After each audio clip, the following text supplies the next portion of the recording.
Dear guests, hello and welcome. I'm Aslı SELÇUK, Chairperson of the Turkish IR Society. We are delighted to host you at our second Sustainable Investment Summit. I'd like to thank you all for joining us today, thank our speakers for generously giving their time, and also our sponsors.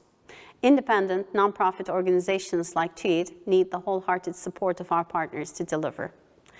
We'll start the summit today with the UK Pension Minister, Guy OPPERMAN, who will walk us through how climate change is impacting pension policy and disclosures. In our panels, we will discuss investors' ESG integration strategies, challenges, opportunities, the importance of external assurance, the lessons learned from the events of 2020, and how the SDGs are put at work.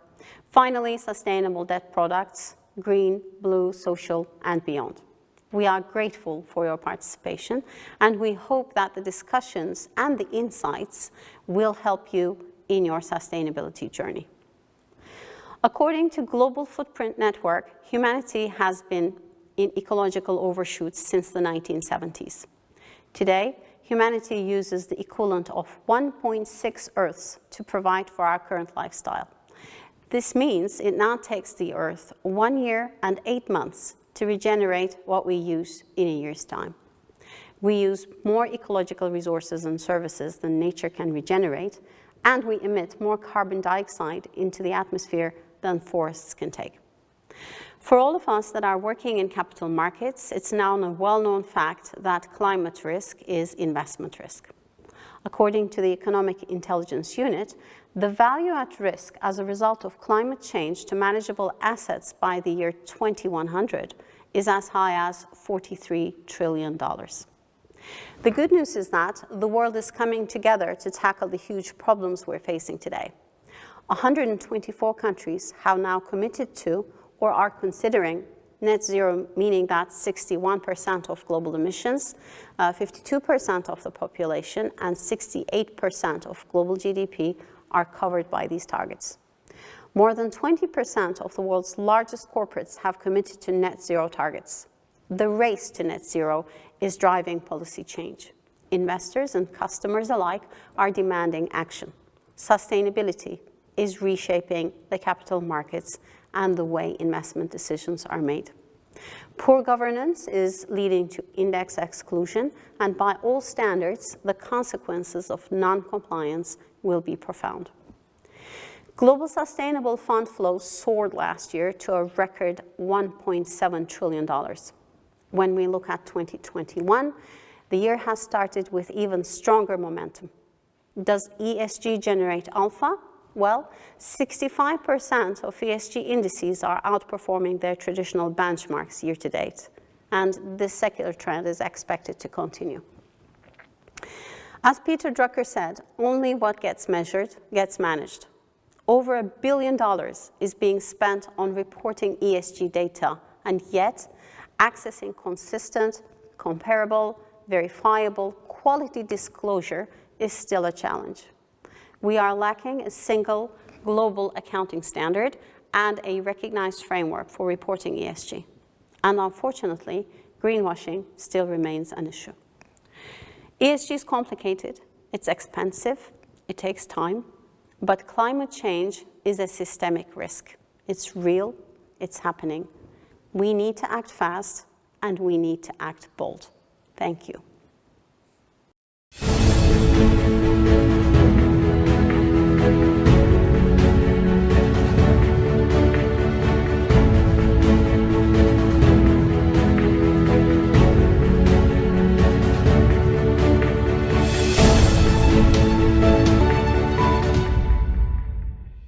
Hello again. Many IROs are already feeling the pressure from the investors and their expectations from the companies on their sustainability roadmap and how much they are able to embrace and integrate sustainability factors into their strategy and operations. Recently, a significant bill which regulates UK pension funds and therefore affects how they invest in companies has been given royal assent. This will mean that a significant number of the world's largest asset managers and pension funds will have to revisit their approach to ESG and their engagement with companies. ESG considerations will become the norm when making investment decisions. Undoubtedly, this will have a sizable impact on IR programs and investor reach for every single listed company. London remains the most invested city in the Turkish market, taking this change to the top of our agendas. We are very fortunate to have with us today the UK Pension Minister, Guy OPPERMAN, in partnership with Broom Yazar. Mr. Minister, a very warm welcome to you. The UK is the first G7 country to legislate for net zero by 2050, so my sincere congratulations to you on this very important development. We are very keen to hear your views on the recent legislation and the roadmap, including the UK government's take at pension schemes and TCFD disclosures, the impact of climate change on pension policy, and the direction of travel on ESG 2.0, as you like to call it. So without further ado, let me turn it over to you, Mr. Minister. So thank you, Aslı, and thank you to the Turkish Investment Relations organisations who've invited me to speak. And I hope it is an opportunity for me to set out the direction of travel that the UK is presently going on, what it is that we see ESG developing into, and what ESG 2.0 looks like. So if I start with a couple of basics, it seems to me if you're interested and passionate and working in investment, then you are concluding and reasoning that you are investing for the long term. That is what all investment surely is about. And if you aren't taking account of climate change, there may not be a long term, both for all of us, but also for all of our investments.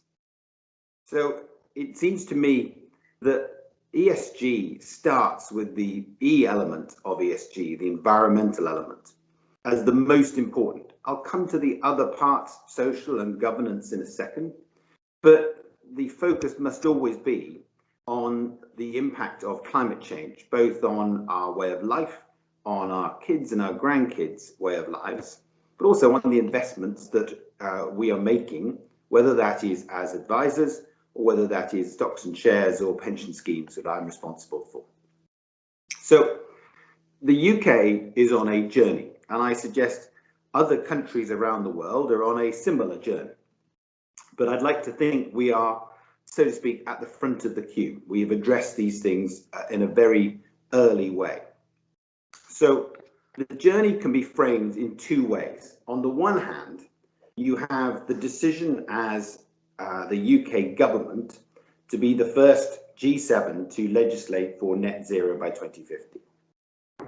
It's a big statement with massive impact on investment, the way we live, the way we drive cars, our houses, our heating, travel, everything.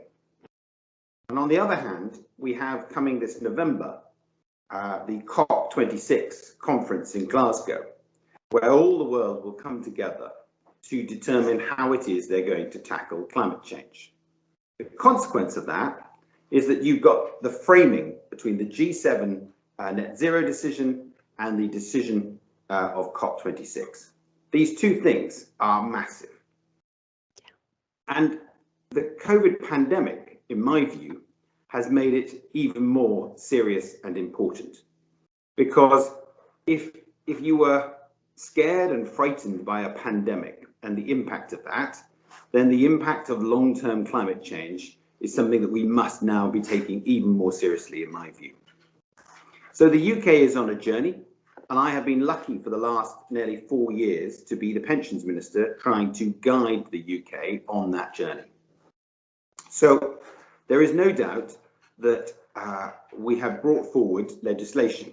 We were one of the first countries to legislate for ESG, and that impacts and affects, obviously, the City of London and the fund managers and the investment relations organisations who are making those investments, but it also impacts massively on the pension schemes that I'm responsible for, which have over £1 trillion worth of assets at their disposal. That is an awful lot of buying power. And when they are investing in an ESG-friendly way, that has a massive, massive impact. Now, Aslı is right that I have brought forward the Pension Schemes Act of 2021, which was signed by Her Majesty in January of this year. And it basically puts climate change at the heart of pension scheme investing. And it also signs up the UK as the first country in the world to be accommodating TCFD. That is the Task Force on Climate-Related Financial Disclosure. Putting it bluntly, that is a reporting arrangement that puts you, the consumer, and you, the advisor, in charge and understanding what it is that is going on in terms of the ability of your investment to take account of climate change. Now, I see ESG as a win-win. It is a win-win because it is an opportunity for those who really understand the companies they invest in to invest in a better way.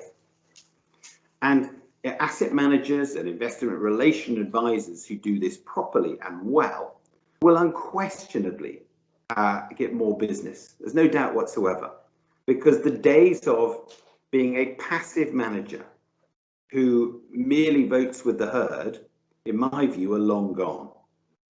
The consequence of this is that I also see it as a win-win for those places who are investing in an appropriate way. So I hope that what you see is that you believe that the City of London and the UK is a location that has embraced ESG and has the expertise to invest overseas assets in a way that is in an ESG friendly way. And that is what I'm trying to explain what we're doing and trying to set out a roadmap of where I think the UK and many other countries are going. But this is also an unashamed sell, because I believe very strongly that the UK has great scope to be a world leader in terms of inward investment and inward management of funds from abroad. So I've got a couple of key messages I'm going to make a point with, and I'm managing also, I'm working from home, as you can tell. I'm managing a small puppy that is making a little bit of noise in the background, so we'll try and manage that. And we're expecting someone at the door. So we're happy to see you, no worries. It's all right, okay. So there's a couple of key other points, which would be, the first is stewardship. Mm-hmm. So traditionally, stewardship is something that I know the companies I invest in, I read their reports, I read their accounts, I've met the managing director, and therefore I really understand what it is they're doing, all right? It's a totally different change now. So if you are investing in Shell or British Petroleum or a fossil fuel company, come here, sweetheart, then you're in a position that you genuinely need to understand. Hold one thought, hold 1 second. Okay. Thank you.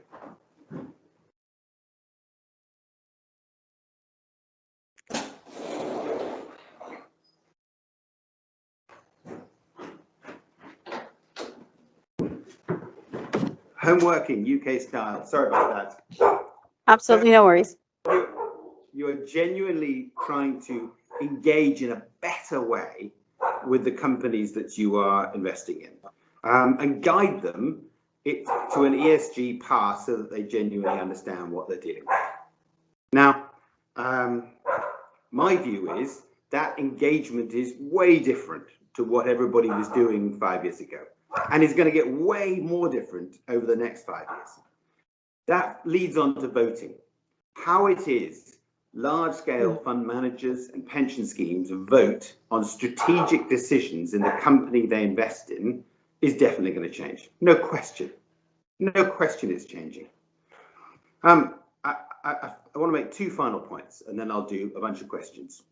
There is an argument that if you want to have the most clean ESG fund that you possibly could have, it's really simple. You divest, and all you do is buy tech stocks. Now, that is utterly, utterly, utterly wrong. Anyone who preaches the language of divestment to you really doesn't understand ESG, doesn't understand stewardship, and is utterly failing in supporting their own country's economy. So you will have fossil fuel companies who you think longer term have got to change into clean energy companies. If you divest from them, then the consequence of that is that they'll be starved of capital. They won't invest in that way. They may sell to someone else who doesn't have your clean energy beliefs. And the one thing that you want to do, which is to create in your own country and throughout the world an ESG appropriate economy, that disappears. So that is not the way ahead. The way ahead is to engage and shape the companies that you're investing in. That is proper stewardship. I finish on the last 2 points, which is the social and the governance angle. There is a long journey that the entire world is going on to look more like the world that we live in. It is not appropriate longer term to have FTSE 100 companies or companies that have only got men on boards, that have no diversity whatsoever. And there is no doubt that the UK is trying, and I think other countries are as well, to ensure that governance is done in an appropriate way. And a good example of that is diversity. Now, the second is the social element of ESG is often misunderstood and sort of overlooked. We in the UK accept that is a problem, which is why we are engaging in a call for evidence as to what it is a social ESG investment looks like. The easy example is supply chains. Is there massive exploitation in the supply chain to ensure the profit that you so enjoy? And is that appropriate on a long-term basis for that company to be one that you invest in? Now, that is a work in progress, but I suspect all countries are going to be looking at how it is that the social element of ESG is implemented in their investment strategy. I hope that is a short gallop through what it is we are trying to do, where we are going, and I'd be delighted to take questions, hopefully without a small dog interrupting and barking a lot. Thank you very much, Minister. You know, we know that we do get the fastest results when there is work done together with policymakers, with NGOs, with companies. So UK definitely seems to be at a very, very good place. And I hope other countries will also follow suit. So with this kind of a very inclusive start, how do you see the UK pension and investment landscape changing in 3 to 5 years' time? I mean, the numbers that you have suggested, these are incredible. £1 trillion of assets under management. As you did say, this is an awful lot of power to drive the companies to change. It's really driving good appetite. So I think there will be a number of key trends. So the best example is if you believe in ESG, then it is inevitable, in my view, you believe in climate change and the work that the COP conference are doing, right? And therefore, if the logical extension of that is that we all have to get to net zero by 2050, if our kids and grandkids want to enjoy this wonderful planet, then the question every country and every investment fund has to ask themselves is, how is it I am going to get my company, my investment, and my country to that place? Now, that's going to require a lot of capital, a massive, massive amount of capital. And that capital is only found in 3 places. Direct taxation, the government pays, private sector finance, I've got a wealthy company, I'm investing for the future, etc., etc. Or thirdly, stocks and shares or pension schemes. Now, taxation is very difficult, particularly in a pandemic world. So most governments are short of cash to do this sort of investment. Secondly, private sector capital needs some assistance and normally is short of capital itself, which is where, in my view, pension schemes have an opportunity. And investors who are investing that money have an opportunity. And it is a win-win, because what we're trying to envisage is what the world looks like in 3, 5, 10, 25 years' time, and then invest in the products that the world needs to get us to net zero. Because those companies and those investments that are made in a net zero economy will be utterly crucial and very remunerative. You will make good returns on those type of investments. And those companies that don't invest in an ESG friendly way, in my view, will be starved of investment and their stock price will go down. Now, so where I think investor relations and asset managers have massive power now is to see the future opportunities and then to invest in those future opportunities. So if you reverse back 20 to 30 years ago, clearly, if you had seen the future, you would have seen Microsoft, Apple, Facebook, Google, Amazon.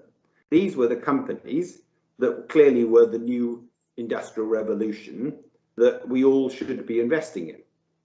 Now, the clean energy companies, the companies that produce electric cars, the companies that work out how to do hydrogen, the companies that can do home heating without using gas boilers. These are the companies of the future who will need a lot of capital and a lot of support as they go forward. And in my view, that's where the opportunity lies as well. And it is an opportunity for any investor. It is not only the right thing to do, it also makes a good return. So that's the direction of travel. And my personal view is ESG is going to be the utter heart of all of that. And there will be way greater involvement in the running of companies. So if you look at a company like BP or Shell, massive petrol companies, fossil fuel companies, those companies would traditionally, the only thing that an investor would have been interested in the past was, are you producing a good return and a good dividend? Is the share price going up? Do I get a good dividend? If so, I will put my money there.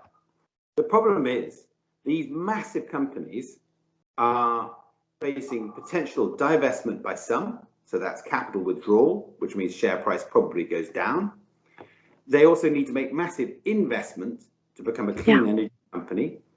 So those sort of companies, the relationship of heavyweight investors with those sort of companies, saying, how are you going on that journey? Will you get there? Because if you are going to get there, I will support you. And if you've got a good roadmap to get there, my investors, my pension fund, will say, you are going to be the one who solves this problem. Because it is not, with no disrespect to the Turkish government, British government, any government, they are not going to be the people who are going to invent hydrogen, who are going to invent battery power such that we can run our cars in a proper way, who are going to do carbon capture and storage, who are going to do all of the technical innovations. That will be by private sector companies who we all invest in. And that's the journey we're all on. It's exciting though.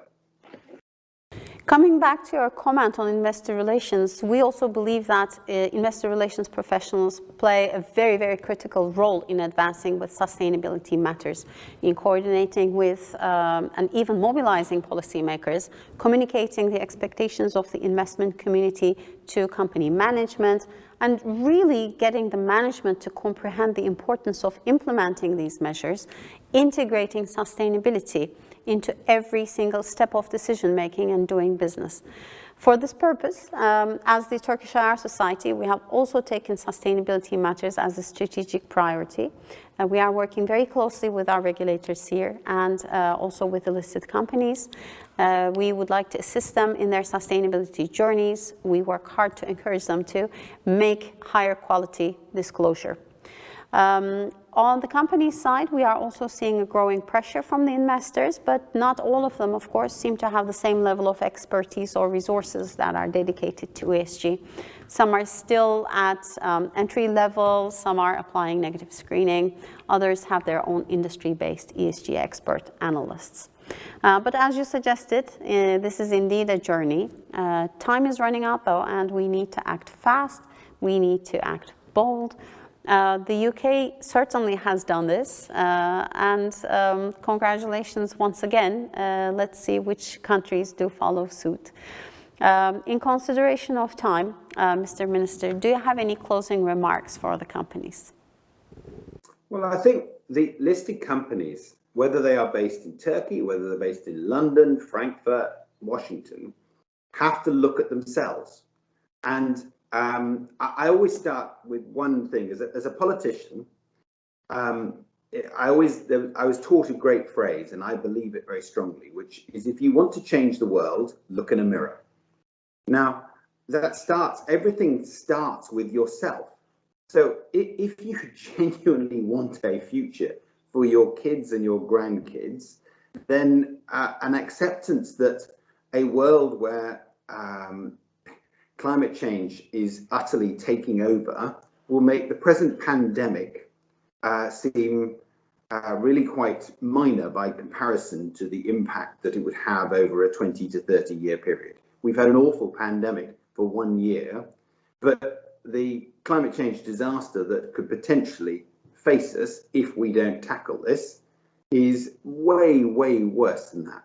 Now, so if you want to change the world for yourself, your kids, your grandkids, what are you doing? Now, that applies as investors, but it also applies as the companies. So the conversation we have with big fossil fuel companies in the UK or around the world is this is also not only a personal choice, as you as a managing director or employees, but it is also a choice because your company has to evolve. The truth is, coal, for example, is not a product that the world is going to be using long term.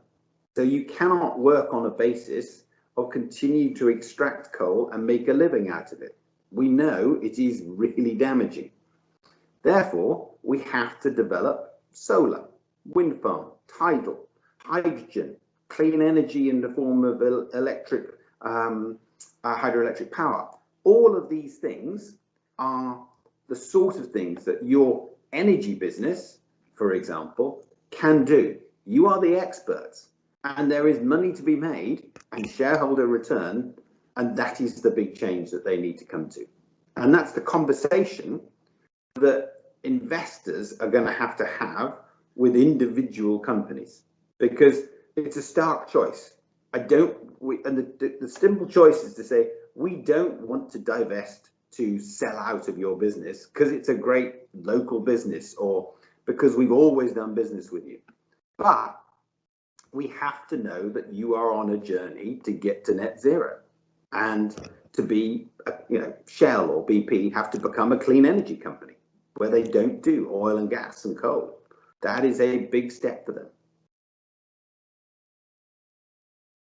And it will take time. It will. But we have to act, and we have to act quickly. Well, that was great. We're all on a journey. So the UK, I frame it, I deliberately framed it over, it's in the time period that I have been minister. Genuinely, we have done so much from, we've introduced ESG. We have been the first country to legislate for net zero. We're doing the G7 in June in Cornwall. We're doing COP in this November. These are massive steps that we've taken very quickly. And the change is dramatic in terms of the way in which asset managers, pension schemes have changed their views. If I had had this conversation 5 years ago, A, no one would come. Secondly, most people would deny or be skeptical about the impact of this. And thirdly, they would say, what can I do? I think most people accept the science now. Secondly, they can see there is a way in which they can make a real difference. And thirdly, we can get there. We can do this, but we have to work together. And that is surely something worth striving for. That is so true. Thank you very much, Mr. Minister. Thank you for the opportunity. Very kind of you. I make the point that London is open for business, and we would be very keen to assist in investments in any way going forward, because we feel that the UK is the lead in terms of ESG investing, and that's where I think there is opportunities ahead. But I hope when the world gets back to normal, I'd be delighted to come and do a presentation in person rather than battling my small Labrador puppy. I note that down, and we will be very, very happy to have you here. Thank you for being so generous with your time. Thank you so much. Take care. Very nice to meet you. Bye-bye.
Everyone, thank you so much for investing your time with us today. My name is Seda, KARŞİT TİRYAKİ. I work for Bank of America Securities as an emerging EM sales director, and I head the Turkish equity sales as well. And I've also been a proud member of TÜYID, Turkish Investor Relations Society board for almost 2 years. Today, I'll be moderator for an amazing panel on understanding investors' ESG integration strategies. Up until a few years ago, speaking with investors, ESG mostly meant avoiding the sin stocks, such as alcohol, tobacco, gaming, or nuclear power. And speaking with companies, management teams had never been asked about ESG issues, nor did they have the sufficient data. And today, obviously, is a very different world with a great focus on good environmental practices, strong workplaces, high levels of transparency and incentives, with an explosion of data and a big push for disclosure. So our goal today in this panel is, whatever your role is in the industry, that you will come away with something, a new idea, a fresh perspective, a differentiated strategy that you can apply through your ESG lens. With that, I would like to send a warm welcome to our panelists today. Mr. Edoardo, the Managing Director and Head of ESG Benchmarking at S&P Global, Ms. Karine HIRN, Co-founder, Partner and Chief Sustainability Officer at East Capital Asset Management, and Mr. Paul Chen, the President of Malaysian Alliance of Corporate Directors, Global IIRC Ambassador, Adjunct Professor at Sunway University, and Strategic Member of Global Network of Director Institutes. We'll take a moment for each of the panelists to briefly introduce themselves and tell us a little bit about their background in the industry, please. Edoardo, shall we start with you? Thank you very much, Seda. Thank you for inviting me here. It's my pleasure to be here. My name is Edoardo. I am Managing Director and Head of ESG Benchmarking at S&P Global. I come from what used to be called SAM and then became Robeco SAM. And then on January 2020, we were bought by S&P. Therefore, since 15 months, I'm part of the big family of S&P. Very happy to be here. In the responsibility, we do the corporate sustainability assessment that evaluate the ESG performance of the companies. And me specifically, I manage a team that then provides services to corporates that would like to better understand their sustainability performance.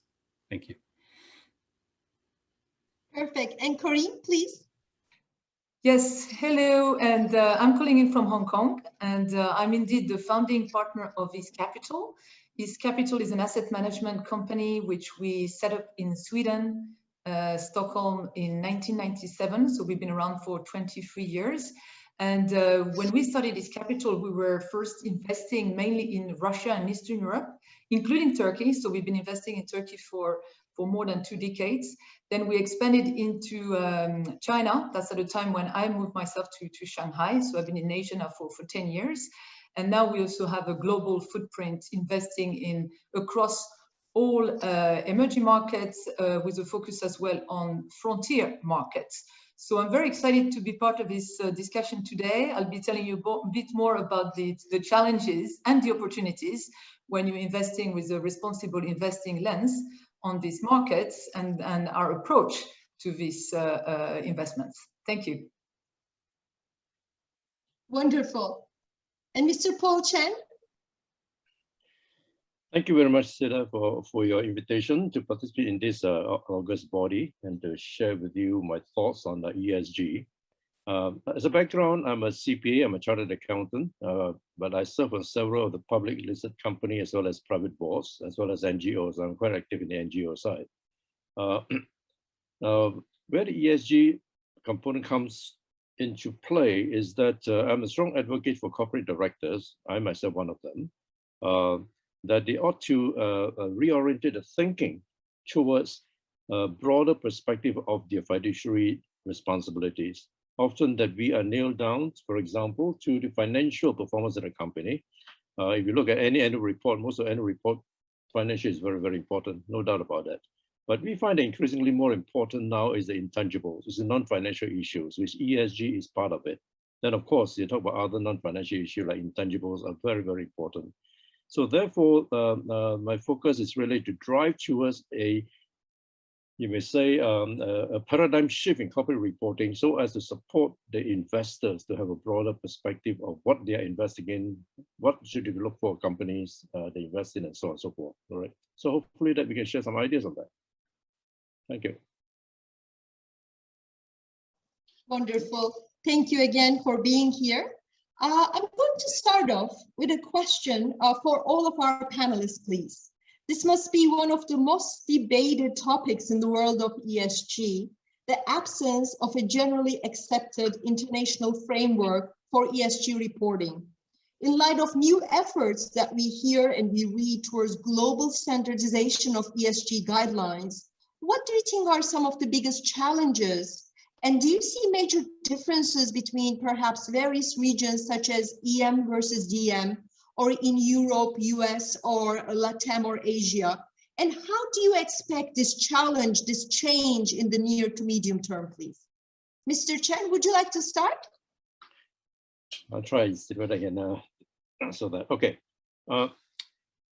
Yeah, there is proliferation of various, so to say, the alphabet soup of it, or various organizations representing various interests. All right, but the challenge is really to consolidate or put them into sort of one platform, one framework where they address all the issues that is pertinent to the investors before they make informed investment decisions. All right. So here we are. We have got an established standard like the financial accounting standards. All right, the IFRS, International Financial Accounting Standards, the reporting standards from the IFAC, International Federation of Accountants, where all accounting, all accountants institution are part of it. So they have that framework.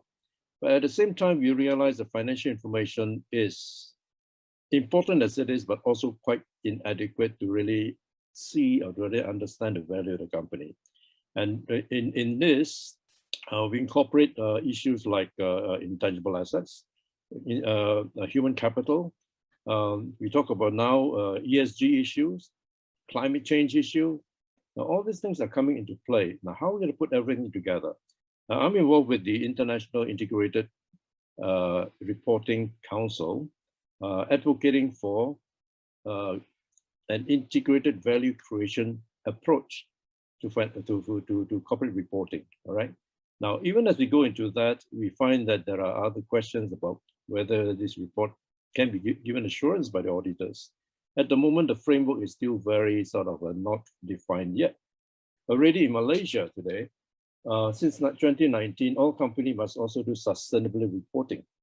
All right, we follow the GRI standard. But having said that, again, because of the lack of definitive framework, unlike the accounting framework, anybody can report anything so long as it calls sustainable reporting, it's still okay.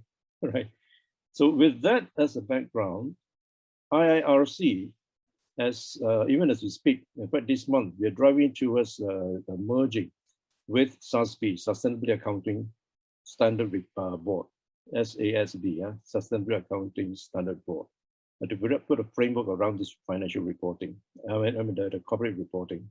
So, while having said all these things, I would say that while they not be immediately all the answers can be given, but definitely an intention, or rather the direction, is moving towards a more comprehensive reporting that covers not only financials, but capture information on the human capital, the intellectual capital, the social capital, the natural capital, and all this under one framework, and having a framework that is that can be audited, all right, they can benchmark against. Hopefully, by moving for that direction, we give the investors a better information, more comprehensive information to make forward decision. Okay, now there are a lot of things I can talk about this, because at the end of the day, when for CPAs, accountants, auditors, we are addressing a market of the information we provide and giving assurance to, right? But if you do not understand where the market perception of value of information is, you probably lose them, right? And one of which, as I said, the accounting information annual report, you look at any annual report, it is definitely grossly inadequate. And where do the investment community get information from? They get it from investment analysts, they get it from market network analysts and all these people, and all this information together to make investment decision making are not audited. They're not within the framework of audit. All right. So it's a very challenging situation, and I see tremendous potential for the accounting profession to expand the scope, all right, of what they are doing, but have to look through a different lens, a lens that covers the market demand for the services, right? So that's a perspective from the accounting perspective, and I'm challenging my fraternity. If we don't reinvent ourselves, we may find ourselves be sidelined, if not irrelevant, right? Sidelined in the sense that market is demanding for issue like environmental, social, governance, the ESG issue, and of course, United Nations is pushing for SDG, all right? The social development goal, which you can actually incorporate into it. On the day itself, I will try to create a few slides, so you can see where I'm coming from. Better, okay? That's the thought process. Perfect. Thank you, Paul. Karine, shall we move to you? Would you like to add anything on the ESG guidelines and the standardization, please? Yeah, of course. I'd love to do that. It's a very interesting and a very important question. And Paul gave us a great background about what's going on in terms of all the initiatives to find a way to harmonize these norms. But I will argue that, first of all, I think it's going to take a lot of time. I don't know if you realize, I mean, everybody now kind of consider that when we look at regular accounting, we have a number of international norms, but these international norms, they didn't come very quickly either. They're my age. So I'm not telling you how old I am, but basically they are my age. And not that older than old. you, but older. It's probably a century old.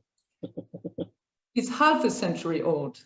So I'm not 100 years old, thank you. And no, but it's interesting to say that, to realize that, I mean, we just live with this environment and this world where everybody understands, and we have more or less the same accounting standards, but it took time to get there. So of course, it's completely normal that related to ESG and sustainability, that we do not have today a complete set of harmonized standards.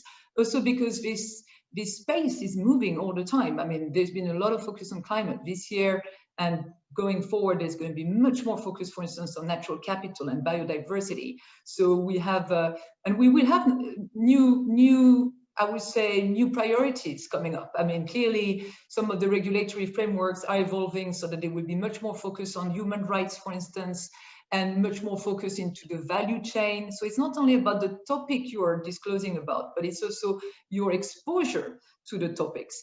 What I also find interesting where we're seeing things moving, it's not only reporting on the impact you can have on these things, but also the dependence you have from these features. So that's also something which is really, really interesting and important. So the why we need more harmonized standards, I think, for two main stakeholders. Number one is actually the companies themselves, because the companies are being requested to disclose all kind of things to all kind of people all the time. I mean, we work quite closely to our portfolio holdings, and we have, I'll tell you a little bit more about our approach to this, but they keep telling us that it's actually really very challenging for them to cope with all these requests. So of course, if there would be much more disclosure harmonization, they will maybe have a little bit less of work. Secondly, it would of course help investors such as ourselves at this capital, because we would then have less of issues related to, well, either greenwashing or just complete lack of disclosure on material risk, which is really what matters. But at the same time, I would also like to say, and I understand that this is a bit maybe provocative, but like, you know, disclosure is important, because if you don't disclose, usually you don't manage things the right way.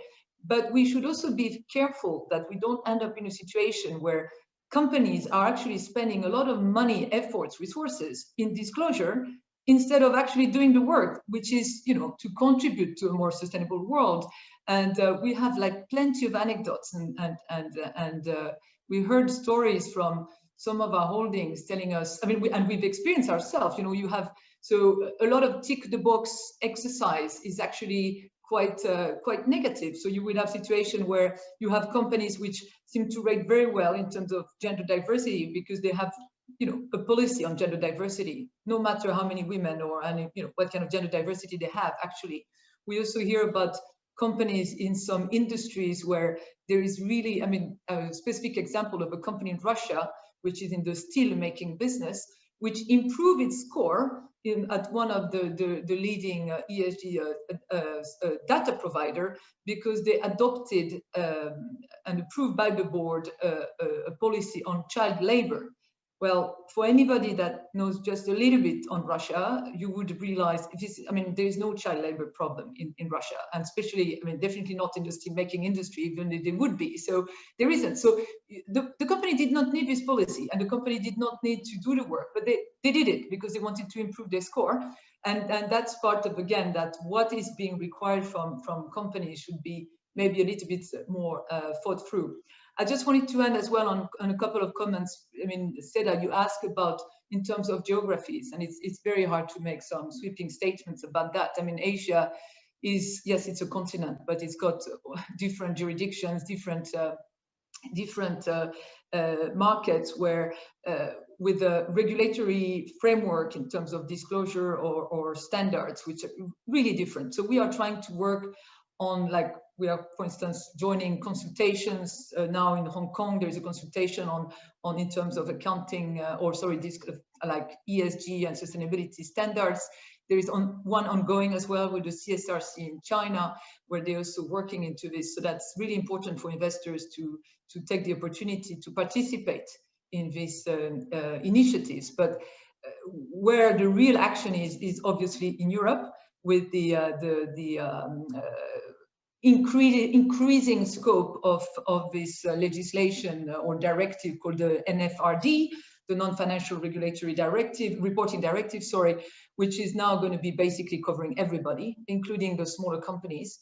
And it's great. It's necessary when you think about Europe ambition to in terms of sustainable finance and climate neutrality, carbon neutrality, and so forth. But it's also, I mean, we have to realize it's really like it's a massive work for all the issuers, for all the investors, for all the brokers, lawyers, consultants, you name it. So we are, but really, Europe is about to implement a stricter regulatory framework for disclosure. And I think the world is also watching and seeing how this is going to work, because before they might want to jump on the same bandwagon. I'll stop here. Thank you, Karine. And Edoardo, would you like to add, please, your thoughts as an expert on this also, especially how do you expect this change to evolve over near to medium term? Thank you. Thank you very much. First of all, I agree with what Karine said. We need to be patient. For reporting financial, it takes hundreds of years to get some kind of standardization, and we still don't have just one standard.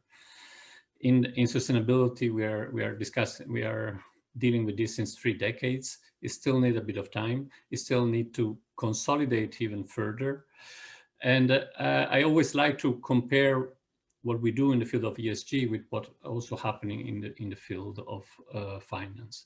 Do not think that even if tomorrow comes standardization, everybody can report, then all the stakeholders are happy and get all the information that they want.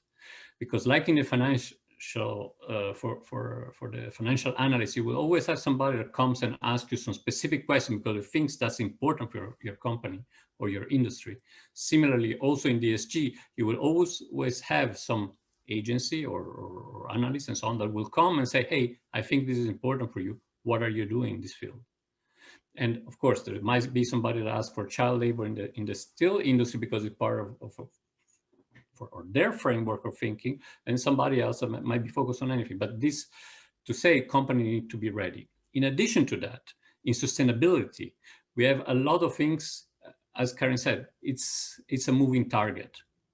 The topics that are important in sustainability are evolving. I've been in this field in the last 2 decades. It started, corporate governance was not even important. Now everybody gives it for granted. Climate change, labor rights, and so diversity, and so on and so forth. So you have also to be aware of what's going on in the market, what becomes important for the players, and be ready to then report. Because when the company, the shareholder or ask, you have to be able to provide answer. Otherwise, you look behind. So it's very important to look at what is out there for the standard, maybe choose for one, and also be aware of what is emerging, because it always takes time to a standard to integrate new topics. I make example with our way we look at ESG performance. We integrate new topics, and we manage to do that maybe 2, 3, 4 years before they become part of a standard. So it's very important that corporates realize these 2 facts. In your question, there was a part of what's the difference between the region. We see everywhere in the region, they are improving very much. One of the issues that we still notice is that information available in English is still not equal. Certain regions are still a bit lacking behind, but we see otherwise generally very much increase, as well as an increase of financial institutes that integrate sustainability information in their decision-making process.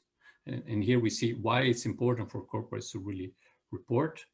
As I said, choose a standard that covers as much as possible, and then look for other option to also see what's going on, what's happening in the future. The EU regulation is definitely also setting a milestone. It came out probably, if I'm allowed to say this as an European, a couple of years in advance, because corporate were not ready to report what the regulation was asking, and what the asset manager are expected to report. It's such a detail that it really require a new kind of thinking, also more digital way to transfer their information, not just putting there, but people need to be able to download in a structured way. We're not there yet. Hopefully this will come soon, and we will see if the EU regulation will really make school for also other regions to go into that direction. Then we will see much more detailed information, which on one side is needed because you need to go down to the detail to make the differentiation. In other countries, we have seen stock exchanges on taking an approach to our SAS BGRI or other standard, which is already good, a very good initial step, but I believe this will continue also in the future. Thank you. Thank you, Edoardo. I mean, thank you very much all, actually. It's an important topic, and I hear from all of your responses that ESG challenges have kind of moved from why to how at this point, and Europe leads, but the rest of the world is following, and they're all moving in the right direction, and we need to be patient. So my next question would be, and I would like to start with Karine this time, as you were explaining, you know, your background. East Capital is a leading active asset manager, specializing especially in emerging markets and frontier markets for over 20 years. And ESG analysis has been an integral part of your investment process from the very beginning. And I love your company motto saying, no time to rest on the ESG journey. I've seen it, I've read it a few places. So what are some of the key goals in considering ESG factors in investing? Do you use at the moment your own models, third-party data, perhaps ESG scores, or some other, you know, best-in-class approach? And what are some of the key challenges, East Capital specific perhaps, and opportunities you face in the emerging markets from an ESG perspective? Are you seeing, for example, lack of data versus some of the other regions and so on? Thank you. Thank you, Seda. It's also a great question. I'll try to be to the point. So yes, as you said, we've been around now for 23 years, which is actually quite a long time, considering especially considering the markets where we've been investing. Because when we started at the end of the 90s, we were investing in some markets which had just basically been set up. And it's actually a very interesting journey for us as a company, for our investors, but also seeing how the space has evolved in terms of investment universe. And that's why, as I was mentioning, we're also investing in frontier markets. So here in Asia, we're also investing in Vietnam, in Bangladesh, in Sri Lanka. I've been traveling to many places. I always, when I can, go and visit the stock exchange of the place where I'm going. So I visited the Bhutan Stock Exchange, the Mongolian Stock Exchange, the Cambodian Stock Exchange. And it's always been like this conviction that investments on the stock exchange, on the stock market, are a very important component of providing capital for transition company, providing capital for positive change and transformation of the economies where we are investing. So one of the initial, though, aspect of our work, which is still very much so, even though we cannot travel anymore for now since, well, at least more than a year back, is this getting quite close to the companies we're investing into. So we're obviously not a private equity investor, so we don't take any like large stakes in any companies. We don't change the management, but we do have and want to have a dialogue with the companies that we invest into, and it also starts by the fact that we want to know them better than we would if we would just be sitting by our desk watching, looking at the financial accounts on Bloomberg, or just reading some brokers' reports. So we've developed throughout the years something that we call nowadays everyone talks about KYC, know your client. We talk about KYO, know your owner. So that's where it starts for us, the quality of the ownership in the companies we invest into. And that's something that we are surprised to see so little investors and so little, for instance, back to these issues about ESG data providers taking into consideration. Obviously, it's quite subjective because it's about assessing the reputation of people, their ethics, but we think it's really important. And that's where the emerging markets and frontier markets, where you have a less institutionalized ownership than you have, for instance, in the US.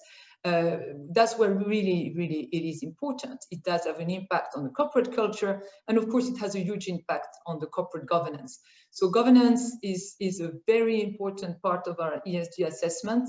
It's more than, I mean, it is 75% of when we give an assessment to a company. Some people wonder how come is that much, but our point is saying that if you have a company with a bad corporate governance, you will probably have very bad environmental and social risk management. So, and the other way works as well. So if you have a company with a good corporate governance, you have a good board of directors, with independent directors protecting the rights of the minority shareholders, with good KPIs, which are aligned to both sustainability, but also to the interest of the financial investors, proper capital allocation, knowledge about sustainability and climate change at the board, and so forth and so forth. I could go on forever.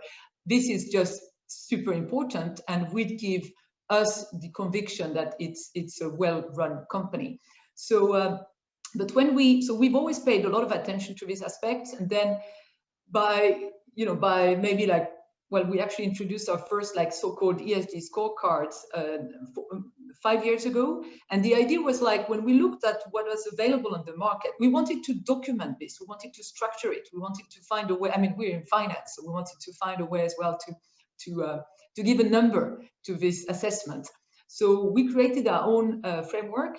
And the reason being that looking at what the data providers had, well, first of all, it was very poor coverage on many of the markets we're investing into, because they just don't go in cover these markets. I mean, don't ask them to cover to give an ESG assessment of a company in Serbia or in Bangladesh. I mean, the coverage was quite poor. Secondly, a lot of that's our comment and criticism of data provider, at least saying that it doesn't fit our needs, is that it's very much tick the box. It's very much based on availability or not of policies instead of real practices. What I mentioned, for instance, about the child labor policy needed in this Russian company, which was not needed.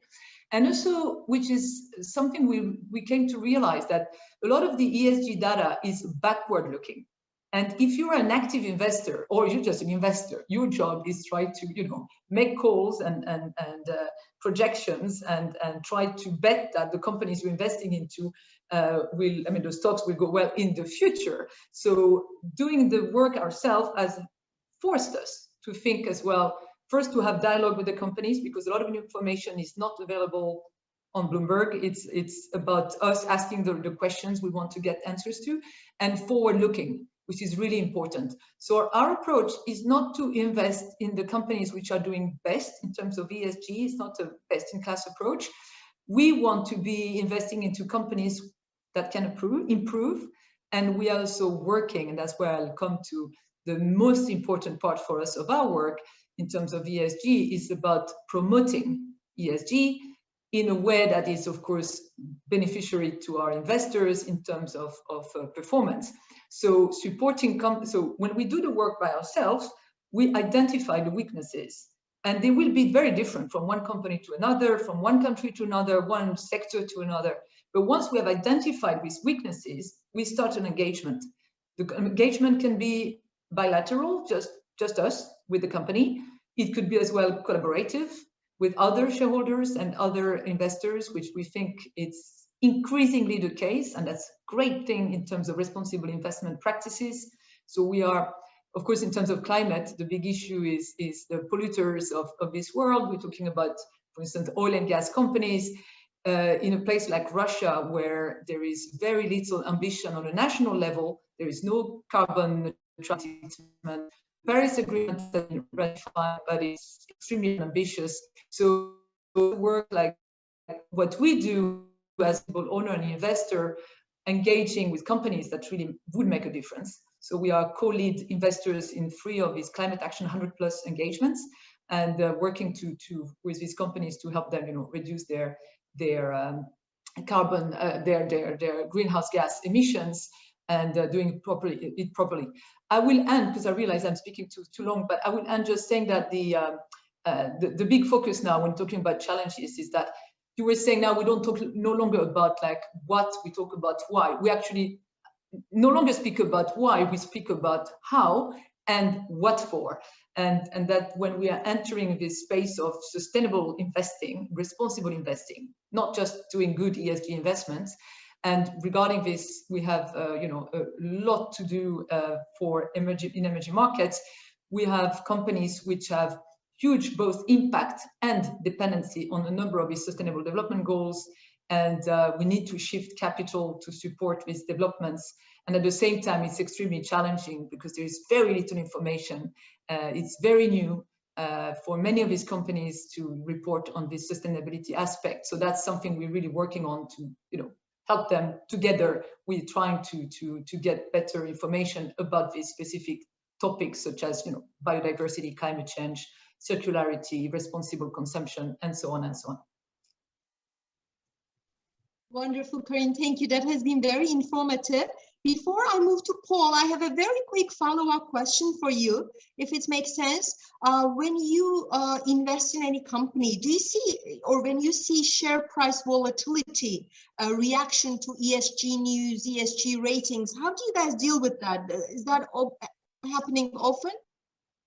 Well, I mean, yes and no, because some of the ESG topics will become, definitely influence the stock price. I mean, especially incidents, controversies.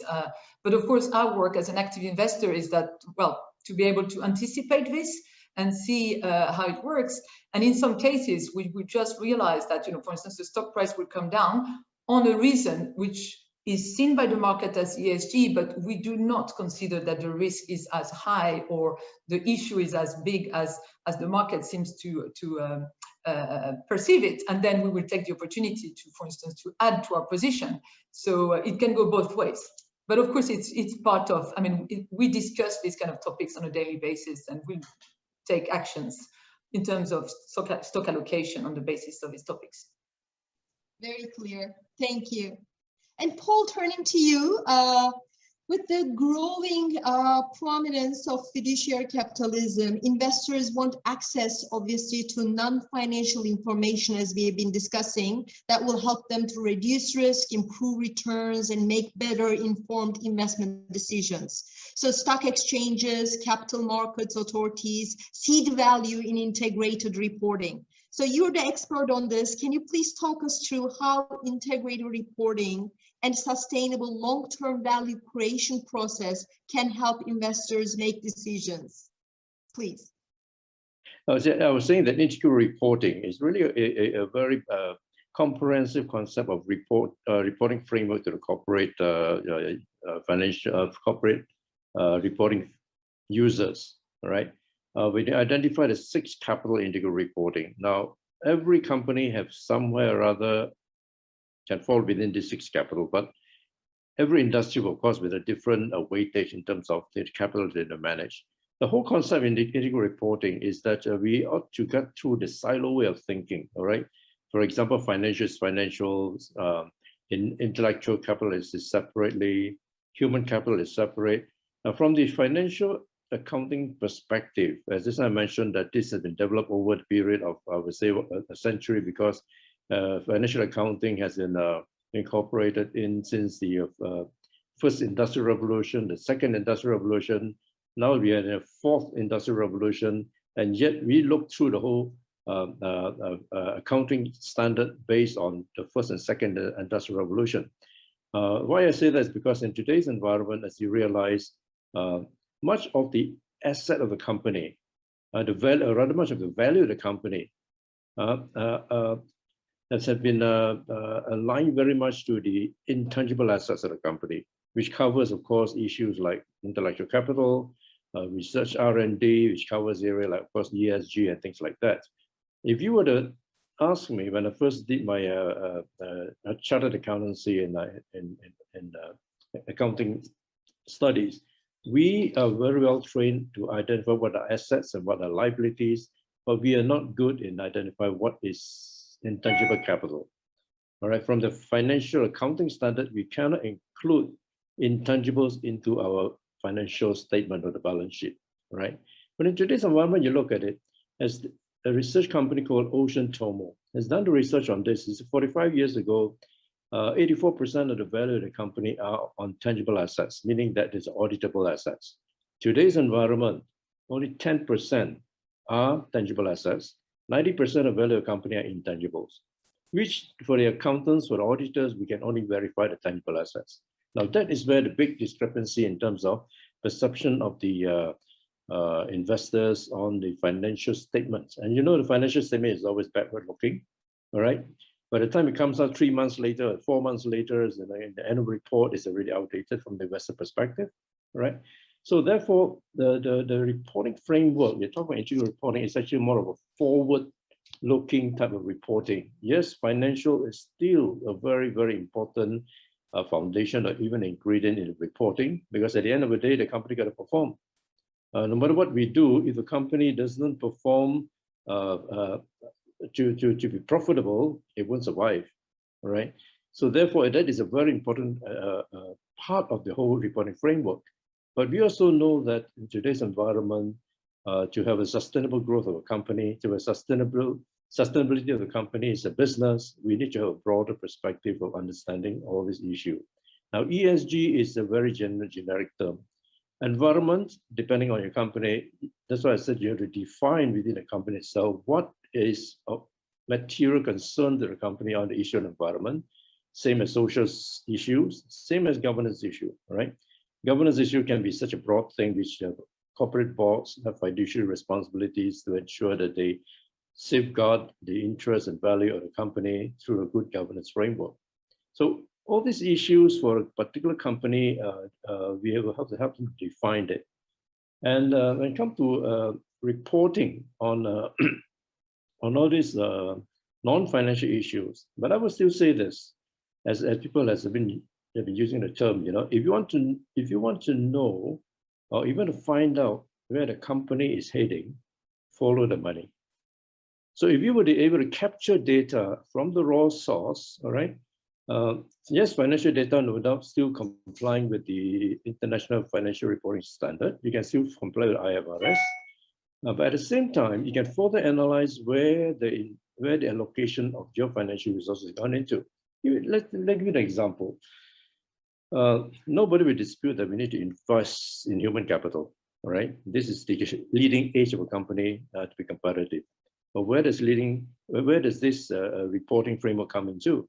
In financial terms, it's written off as an expense, whether it is employment salaries, or whether it is salary for R&D research people, or whether it's salary for redevelopment, upskilling, or reinventing the workforce. All these are considered as staff costs, okay? So if you were to do all those things, okay, you are actually disadvantaging the company by not highlighting where this investment has gone into besides administrative costs, okay? Now, I met up with one interesting professor just about 2 years ago, 2019, all right? This professor, he wrote a very interesting book called The End of Accounting, or The End of Accounting. Now, he's not saying that accounting is no good. What he's saying is that we accountants try to, I mean, we are serving the marketplace, who are the directors, and directors serving the stakeholder, the shareholders, and so on.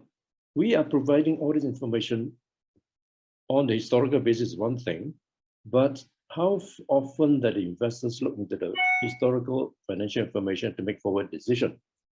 From this research, statistically, they said it's less than 5% of the time. And most of the time, where do you get information from? From the business analysts, from the market researchers, from all these, from filing with the regulators and so on and so forth for projections. All these things are totally unaudited, and yet they believe in that. To give you an illustration, you know that I'm sure you heard about the what do you call that? The company Grab is similar to Uber. Grab is very, very big in Asia Pacific, all right? They originated from Malaysia, okay? The last time I look at the balance sheet, they make a tremendous loss. They have 370 million Sing dollars capital. They lost about 360 million, right? But today, Grab is priced at 40 billion US dollars, and they're going into the US market, right? Now, the big question for accountants, I'm challenging my peers, my fraternity, is that what has we financial, so-called financial expert professionals don't see that the market see? So where I'm coming from is this: there are many areas that we don't see is because of our, so to say, the first, second, even third industrial revolution lens, filtering through that lens, that we cannot still recognize intangibles. Today's most valuable assets of what? Really the data, you know that, right? The data. Of course, human capital is one thing, social capital is the other, and of course, other natural capital, which integral reporting capture all this by helping us to understand the capital entrusted to the board. How do we allocate this capital? How will we deploy this capital to the process of the business operation, that we come out with what is the output of this capital, whether we have enhanced it, whether numerically like financials, or otherwise that we have to report it, what area of the non-financial issues that we have invested or allocated our capital into. From there, we understand what are the outcome of the what we have done. So integral reporting is very interesting because it covers a major part of the allocation of capital, which of course, I mean, even for all the investors, you are looking at all this reporting to help you to allocate your investment portfolio, right? So on the financial aspect of it, from the accounting perspective of it, or integrated reporting perspective of it, we help investors to understand the capital deployment that is that the board has been entrusted to allocate the capital to the best way and increase or enhance its value as an output and impacting as an output and impacting on the outcome of what you're doing, all right? That impact into the society, all right? Because at the end of the day, all that we are doing, if you look at it carefully, yeah, environment is one issue, climate governance is one issue, but at the end of the day, we are selling all these products or services. We are addressing the needs of the society. And therefore, we have to keep very, very close eye on the value that we create in society, the social capital. And give you another example. In Malaysia, you know that we have one of the top global glove manufacturer called Top Glove.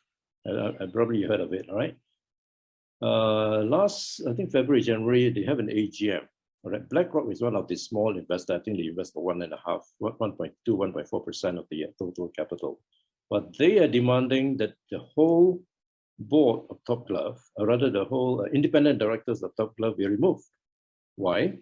Because we have failed, from their analysis, they have failed to devote the resources on human capital. They consider that as part of the human right issue. You know why? Because 1/3 of their employees were packed into an accommodation. 1/3 of them attracted or contracted COVID. It's a big issue in Malaysia, and it's a big issue globally too. So BlackRock make a very definitive, literally decision not to vote in the independent directors. But of course, in terms of the global basis, their investment is very small. They were outvoted by the majority of the voters, right? But I can tell you, if Top Glove, as the biggest international investor, were to make an issue out of it, the value of the company would drop if they decided to pull out, So these are the impact of social capital we're talking about, right? It's not just simply give whatever you have and make the best money out of your business. Of course, Top Glove make a lot of money, all right? The value of shares has shot up, but this is the part of important fiduciary responsibility of the corporate boards, right? Now, so these are, to me, is very, very significant ESG issue, governance issue, and social issue. So if we define it from the beginning, what the company is doing, and be able to itemize issues like that are material to the company or the material industry, it may make a lot of sense for the investors to rely on those reports to make forward investment, right? Otherwise, I have this interesting conversation with the author called Professor Baruch Love, it's very interesting when he said that if you had to add back all this financial allocation of expenses for research and development, for human capital development, and so on and so forth, the financial performance of the company will be very, very different. If you follow the accounting standard, it performs very badly. You know what I mean? Because all this issue, human capital, social society issue, environmental issue, all part and parcel of it. Okay. That is the thought. Thank you, Paul. Very interesting examples from you. I'll turn to Edoardo from integrated reporting to, we're going to gear towards assurance a little bit. Given the ongoing debate on the possibility of having sustainability and integrated reports assured and the appropriateness of existing professional standards for addressing these emerging assurance needs, I'd like to please ask you, why external assurance is very important, and what are the current practices, challenges that you're aware, you're observing, studying, and also if there are any specific areas where you believe external assurance is particularly important. One area that comes to my mind is supply chain. You may, shed a bit more light there, please. Thank you. Thank you. I think in order to understand this trend, I think we have to a little bit look what is happening in the market. In the last 5 years, we have been seeing, I would say, an exponential increase of integration of ESG information into investment decision. And this is not only with active investor, but also in different asset classes. So we understand that what company report on ESG is used and has a direct influence to then maybe how their credit will look like, if an investor will decide to invest or not. So we see that the importance is increasing. I made always very maybe too easy comparison, but like I always compare what the reporting with your tax declaration, right? If you're a student or you earn not that much, also the tax authority they ask you to declare what you earn, and that's it. If you earn a bit more, they expect some proof, some documents. And if you're a company that turns a lot of money, then they also expect external assurance. And I think we're in the same process. 10, 15 years ago, there were still very few players that were taking this ESG information and taking investment decisions. Nowadays, we have sustainable linked loans, we have credit rating that looking at that, we have other kind of interest rate investment decision. One of the latest data is that, for example, sustainable linked loan are about 330 billions, and sustainable linked bonds about 27 billion. These are the latest number I saw. If we look also looking at the green bond and green loans, we arrived to a total of 700 billion. That's the estimate for 2021, which if we aggregate with all what has been given in the last year, we arrived to 2 trillion. So it's a considerable amount of money. Therefore, here is the importance for corporates to have reliable data. They might not be there at the level to be certainly assured, but they have to start having processes to get reliable data, because it's not from one day to the other and you can provide your CO2 emission. Maybe CO2 emission is still easy. Expecting that all around the world, they all report you the same thing. You need to set up the processes, get this information, and then be ready, because soon the pressure will increase and you will ask also to show that it's externally assured. Similarly, for the supply chain, there is expectation a company manage the supply chain and get reliable data from the supply chain. And one way to do that is ask for external assurance, also a bit expensive. So there are different steps to arrive there. Also for us, that we look at the ESG performance of the corporates, we have certain topic where we do not expect to have, sorry, or maybe let's start from the most developed one. There are certain topics where we expect information to be externally assured. For example, for the greenhouse gas emission. Because nowadays, this data is so standardized and so on that can be very well assured and confirmed.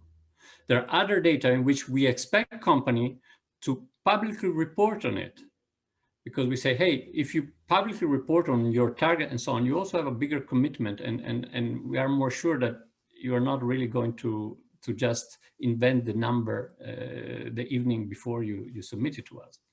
And a step lower, we know there are certain topics where it's company are not ready to report yet. And for those kind of topics, we are happy to also receive just an internal documents. And we have seen through the years that the bar is going up.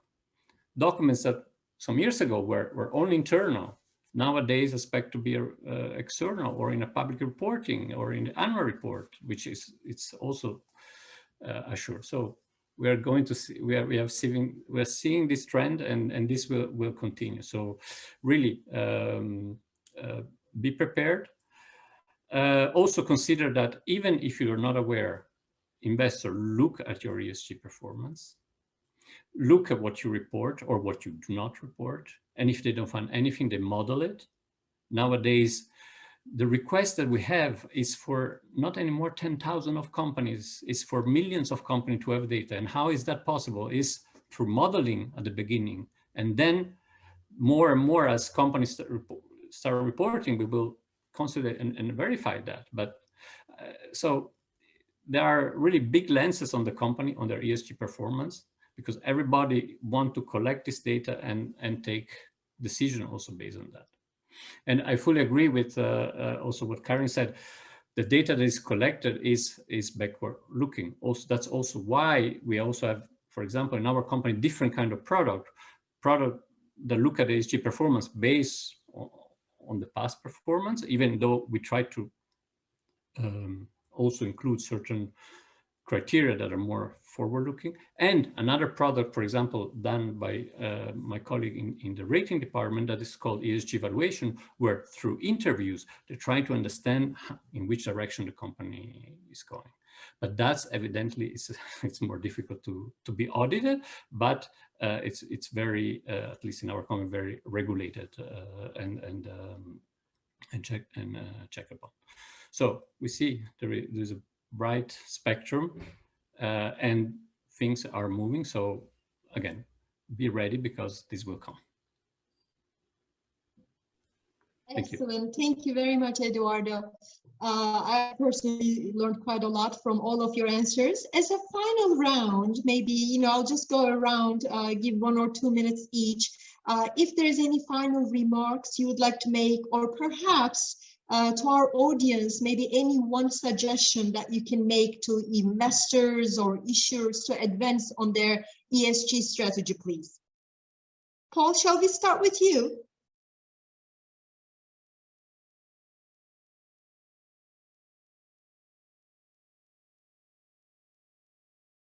I think you're on mute. Yes, I'm on mute. so used to it. From our perspective is that there ought to be very close collaboration between the preparer of information and the investors.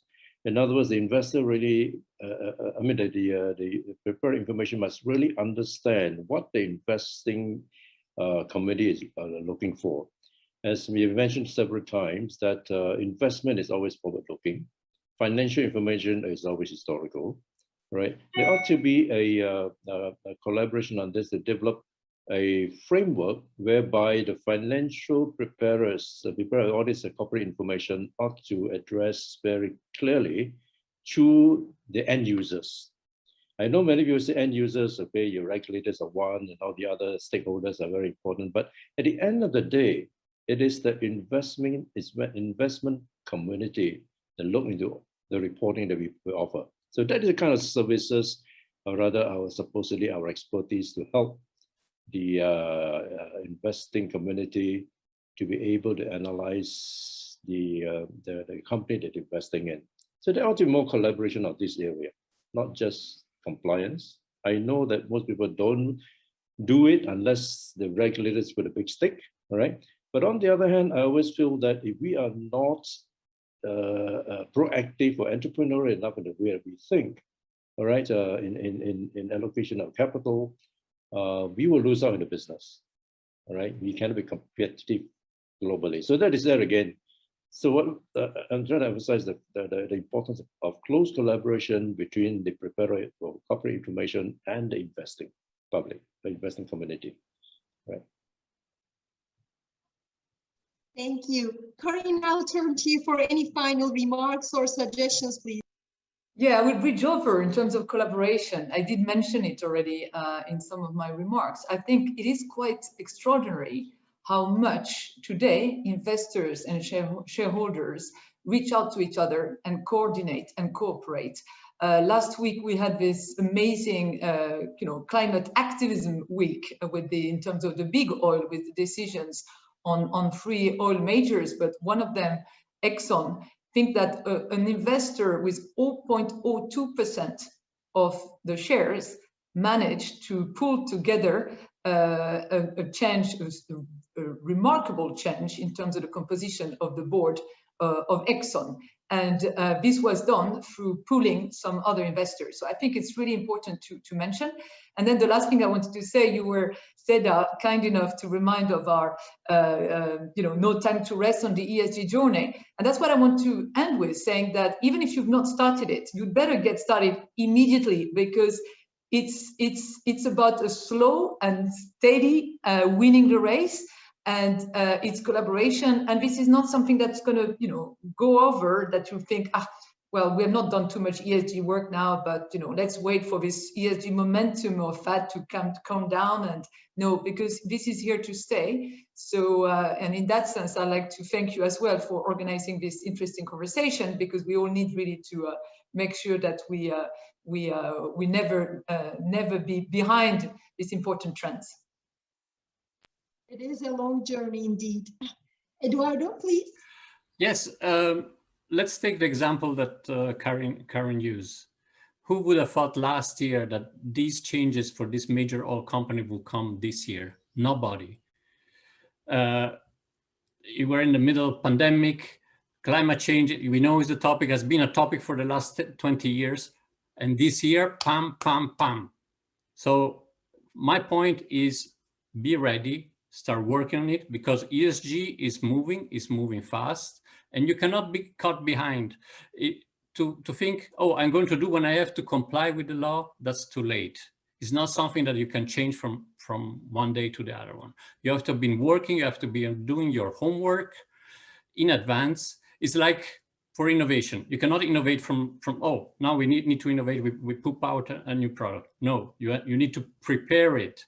And this is the same with ESG. You need to prepare it in order to be ready, so that when you are possibly ahead of your competition, but definitely ahead of the legislation, because catching up with this legislation is then very expensive and make you lose ground in the market. Therefore, benchmark yourself, check where you stand, check where your competitors stand, check what their new topics are, and like this, you make sure that your corporate is ready for is future-proof.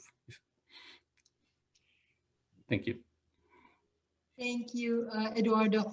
Well, all of your sharings have been extremely valuable and interesting, that we all learned from, and we are running out of time now. So I would like to thank, first and foremost, TÜYİD for organizing this insightful Sustainable Investment Summit. To the conference sponsors, of course, for their support. This couldn't have been happening without them, and for the audience for listening. But most importantly, when planning an event such as this one, it's imperative to gain the participation of experts in the field. So a huge thank you to all of our panelists for willingness to share your time, your valuable insights in this area. Thank you for being here with us today. Thank you very much, Seda. Thank you very much. Thank you so much.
like to welcome you to the panel called The Business Case for ESG.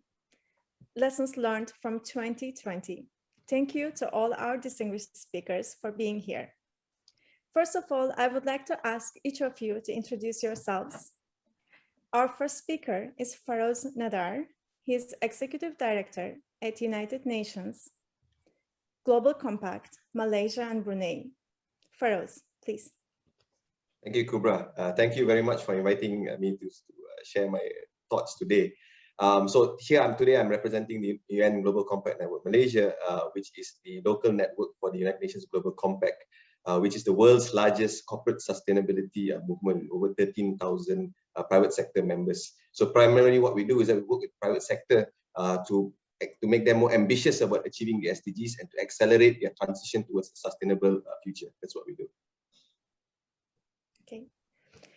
Our next speaker is Rajesh Shavara. He's Managing Director at CSR Works International. Rajesh, please. Thank you, Kübra, and greetings from Singapore.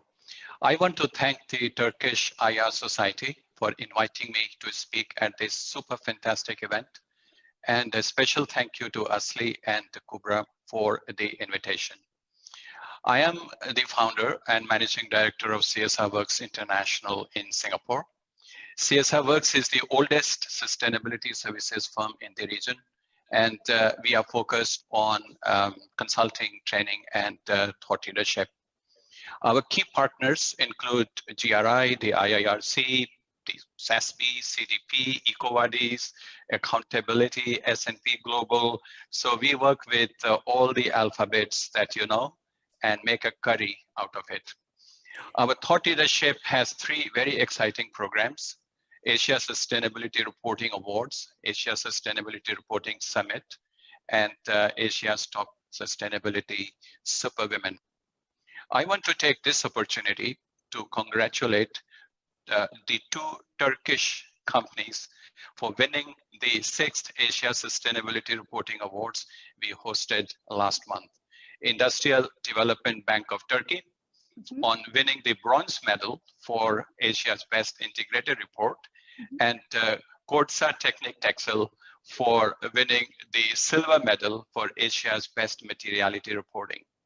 I'm truly privileged to be here on this panel, and I'm looking forward to the discussion. That's great to hear that there were 2 companies who actually won in the competition as well. So our next speaker is Richard Betts. He's Sustainability Director at KPMG. Richard. Thanks, Kübra, and hello, everyone. So, first of all, yes, a big thank you to TÜYID, to the Turkish Investor Society, for inviting me. And that's right. As Kübra said, I'm currently Director of Sustainability Services for KPMG in Istanbul. I've been with the Big Four for about 15 years now, focused on sustainability, and I lead our sustainability services here in Turkey, but also very heavily involved with our global work around sustainability as well. Great. Our next speaker is Tiffany Grabsky. She's Senior Specialist at United Nations Sustainable Stock Exchanges. Great, thanks. First, I'd like to thank you, Kübra, for coordinating this panel discussion today, and especially to the Turkish Investor Relations Society for putting this important event together. I was very pleased to be asked by Kübra to participate today to bring a slightly different perspective from that of my 3 esteemed colleagues joining us today on this panel. In addition to being an academic, I'm currently working on my doctoral dissertation at the University of Geneva, where I study stock exchanges as levers for change. I also work, as Kübra mentioned, at the United Nations Sustainable Stock Exchanges Initiative. And while many people, when they think of stock exchanges, will conjure images of flashing lights and rapidly changing numbers and often shouting men, not often women, stock exchanges have become much more than a meeting place for buying and selling. In particular, stock exchanges have a very important role in educating, training, and preparing their markets for changes in regulation, investor demand, and in trends. So I'm very pleased to be here today to bring a little bit of a different insight on how markets can be a source for positive impact. And I'm looking forward to this interesting discussion today with Kübra, Feroz, Rajesh, and Richard. Thanks. Thank you, Tiffany. Okay, I would like to start off the discussion today with the concept of purpose. COVID has been a wake-up call for many of us. It has exposed our vulnerabilities. It has triggered also a desire for change. The interplay between various global organizations, governments, and the private sector is generating a new wave of purposeful companies. In light of lessons learned from 2020, how is purpose becoming a new measure of success? And are you seeing an increased cooperation between various global organizations since COVID? Feroz, could you please share your views? Thank you, Kübra. At the start of the pandemic, about a year plus now, the word new normal has been thrown out very often, right?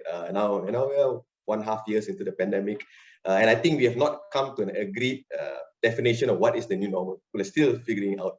But perhaps for me, I'd like to ask: are we really in a new normal? I definitely will agree that it's new habits, but is it really a new normal? Because what is being brought up from the pandemic situation is that from a business perspective is that there is still a lot of inequalities in play from a accessibility to social agendas like vaccines. So there's a lot of inequality from developed countries and developing economies in access. So it kind of highlighted that, the normal is just brought up more in the pandemic. And from a business perspective, unfortunately, is that businesses are still fixated at looking at shareholder value versus stakeholder value, right? And you see, if you read the reports that's coming out, the billionaires are actually adding wealth, while you see the the M40s and the B40s are struggling to maintain the pre-COVID quality of life. And I think this boils down to the fact that this purpose versus function for businesses, right? I'm under no illusions that a business needs to profit, yes, but it is a function of the business. The purpose for the business would then to yield the influence and the profit that it gets to is positive impact-making actions. I think that's where the purpose kicks in. So until and when we can demarcate the difference between the function and purpose, this will be a recurring questions for many of businesses. Now, I just want to allude to an example in Malaysia. So there is an ironic example that one of the hottest stocks last year was a glove maker, right? I mean, they grew exponentially, perhaps could rival crypto in terms of growth. But ironically, the reason why they grew so much was because of COVID, but also because of a COVID cluster. It unearthed certain human rights issues in their supply chains and how they're treating the migrant workers, and that put a break for some of their business agenda, and they were banned from exporting to certain countries. Now, yes, they have taken a lot of remedial strides, but certain bans are still in place, which comes to the question is that, did they do it for a function to unbar sales for more profit, or did they do it because their purpose was to now create a more inclusive, more prosperous business for all their stakeholders, including these migrant workers that they employ? So I think those are some of the considerations that we've got to see and some of the lessons learned that we in COVID. And for me, unfortunately, the fact of the matter is that it is not yet a photo finish between purpose-driven businesses and function-driven businesses in this COVID world. It's still very much, at the end of the day, is I've got to take care of shareholder value at the expense of stakeholders. And until that transition happens, it's going to be status quo, and it's just a more, highlighted normal rather than a new normal. But I think there is a lot of hope in the near future, because with my conversation with many of the young executives, they carry a very different tone on what a business should do and how it should contribute, right? So take, for example, I was speaking to to a young bank executive, and I was saying that, you know, sustainability needs to bring business sense, right? And he corrected me, he said, no, I believe that sustainability will benefit business, right? So I was very heartened and said, oh, I know this the next generations see the reality, feel it, and I think they will have the stomach and the drive and the will to make the transition, that at the end of the day, it may result in some short pain for the shareholders, but a longer term gain for all stakeholders. And I think that's where that purpose needs to come in from a business perspective. Thank you, Kübra. That is very interesting, especially the example that you have highlighted. Actually, one company that is really supposed to help us and keep us safe by producing gloves and exporting it all over the world during COVID actually has some human rights issues. So that was an excellent example, actually. Thank you so much. Rajesh, could we please hear your views? Sure, I completely agree with what Feroz just said. You know, the reality is that the world has not emerged from the COVID-19 pandemic yet. The pandemic has left communities and economies bruised and battered. Already 3.6 million people have died. More than 170 million people are still infected. Many more are likely to be infected and die in the coming months. Repeated and painful lockdowns have shuttered millions of businesses. Millions have lost their jobs and livelihoods. In the middle of such, death and devastation, thinking positive is the only hope many have. Yet, being positive has become the most dreaded word. Sooner than later, we need to rebuild. We need to build back, build stronger, and build better. We also have to ensure that this kind of pandemic never happens again, not in our lifetime, and not in the lifetimes of our future generations. The question is, how do we do that? Where do we start? Where do we go from here? And how long we have? To get these answers, we have to examine how we have landed in this catastrophe in the first place. What went wrong? Why, despite all the scientific progress and enormous technological advancement, that was only fiction for our ancestors, we are in such despair and gloom, rendered helpless by a virus we cannot see. We are where we are today because businesses have relied on a deeply flawed theory of profit maximization. In 1954, the father of modern management, Peter Drucker, argued that there is only one valid purpose of a corporation: to create a customer. And then a few decades later, in 1970, economist Milton Friedman argued that the sole purpose of a business is to generate profits for its shareholders. For decades, business schools have taught their students that maximizing share profit is everything. In 2009, Jack Welch called it the dumbest idea in the world, finally. So, what made companies follow the dumbest idea for so long? The answer is one word: greed. And greed led to another mechanism for profit maximization: risk. It became acceptable to take higher risk for higher profit. Such a distorted sense of purpose has led us to crisis. First credit, now COVID, and the next is climate. Before we rebuild, companies need to rethink their purpose. Businesses need to see themselves as a part of society, not apart from society. There will be no customer and no profit if there is no planet and there are no communities. There is an urgent need for companies to repurpose their business for their own good and for the good of all. a key lesson from the COVID-19 pandemic is that no one is safe until everyone is safe. And the only way we can achieve this is to join hands and do it together.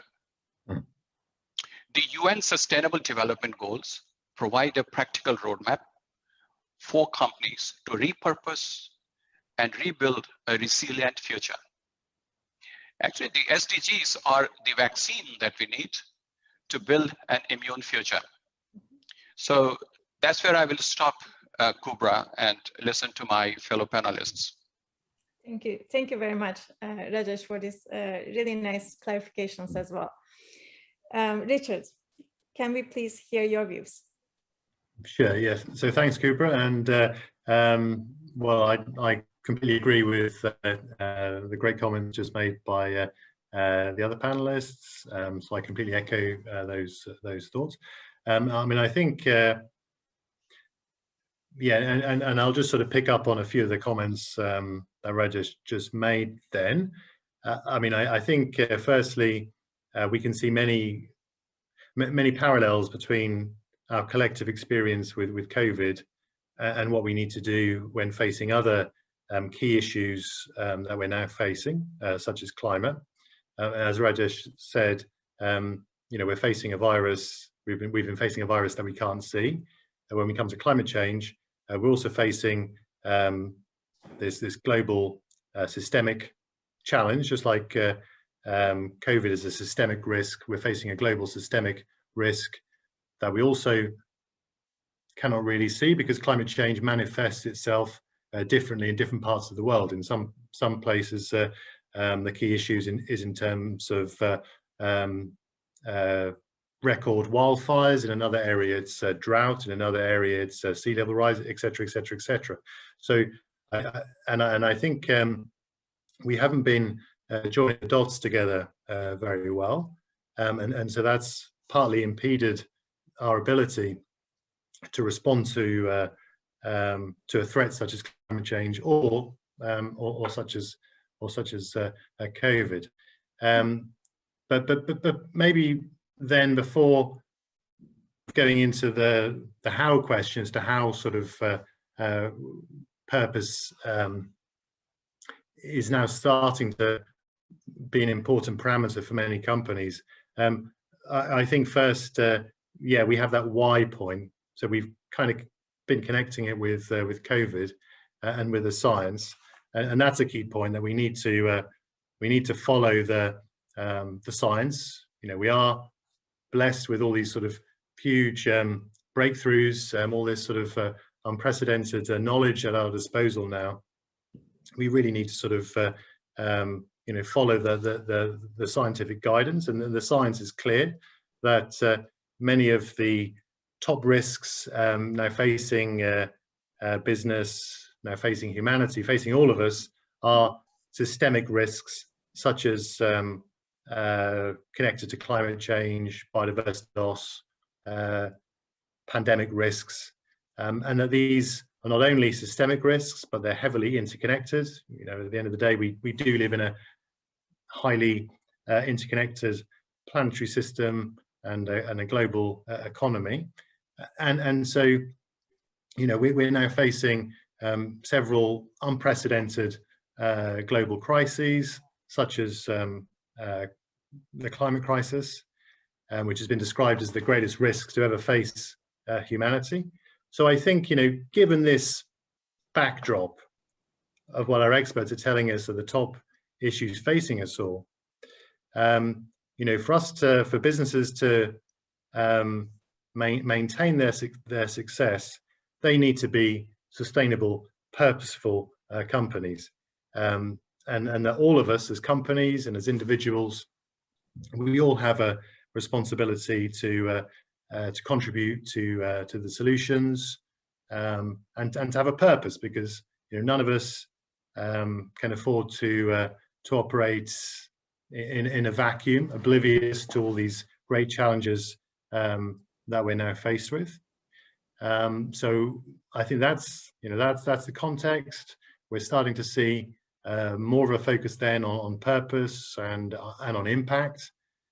This brings many business benefits as well in terms of it can help companies manage their risks and manage their exposure to what are now the top risks facing business, but also to strengthen their customer loyalty, to improve the performance of employees and sort of enhancing employee motivation, reducing turnover, people feeling that they're working in a purposeful organization, a company that has clear purposes aligned with societal goals, and many other benefits as well, helping companies to develop new products and services. So I think we all have a responsibility then to contribute wherever we can to the solutions. There are many benefits connected to that, and as KPMG, what we've done over the last year is so last summer and in the middle of the global pandemic, we launched our new global strategy. It's called Impact, and it's all focused on how we can achieve purposeful growth for our organization and for our clients, and focused on the key issues facing our clients, facing our business, facing all of us, such as climate change, in terms of how can we maximize our impact in contributing to climate solutions. So we've recently started new working groups around carbon removal solutions, looking at the potential of new technologies, big focus on decarbonisation and on climate risk.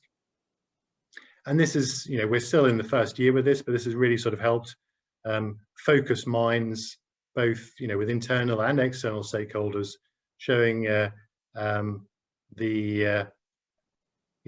our role should not be just about maximizing those short-term financial returns, but we should also be looking at how we can contribute positively and maximize our performance in these other key areas that we're facing. Thank you very much, Richard. And also, I appreciate that you provided us an example from KPMG as well. So that was very interesting to hear. Tiffany, we would love to hear your views as well. Great, thanks, Kübra. And thanks to the other panelists for setting a really good business case for why we need to be balancing now both the profit and the purpose, or perhaps pushing purpose ahead of profit even. And Richard, for that great example of how KPMG is trying to tackle this. I think it's important that we're sharing how we are moving forward, whether we know if it's the best way forward or not. We're all in this together. I think you've all really touched well on this area of profit and purpose. So I'm only going to add one thing to it that I thought of when Feroz was talking about this more kind of holistic view. And I'm actually stealing this from someone else, thanks to the Zoom world we live in now.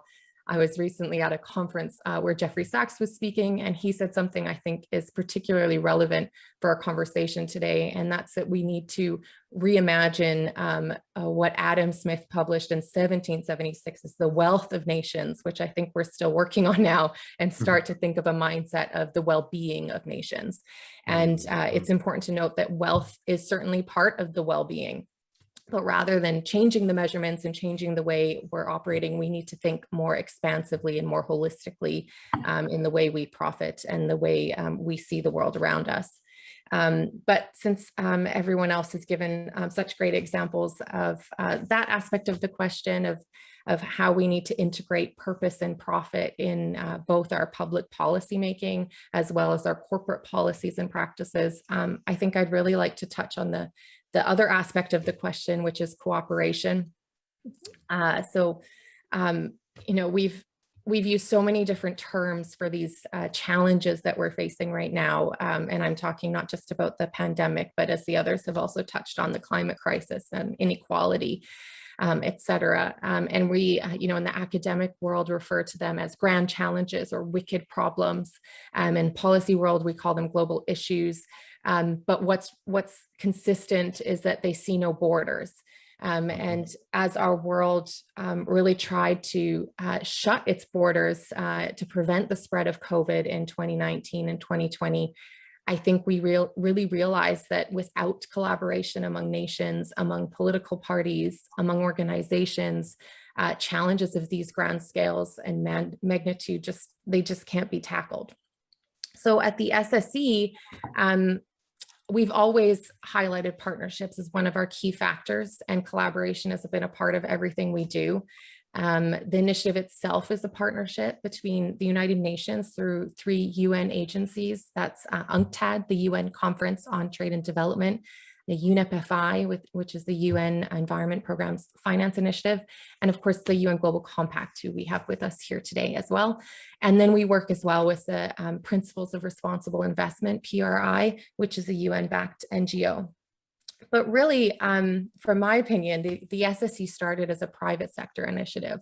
While the SSE initiative existed as an annual meeting since 2009, it was really founded by 5 partner exchanges, which Borsa Istanbul is one of them.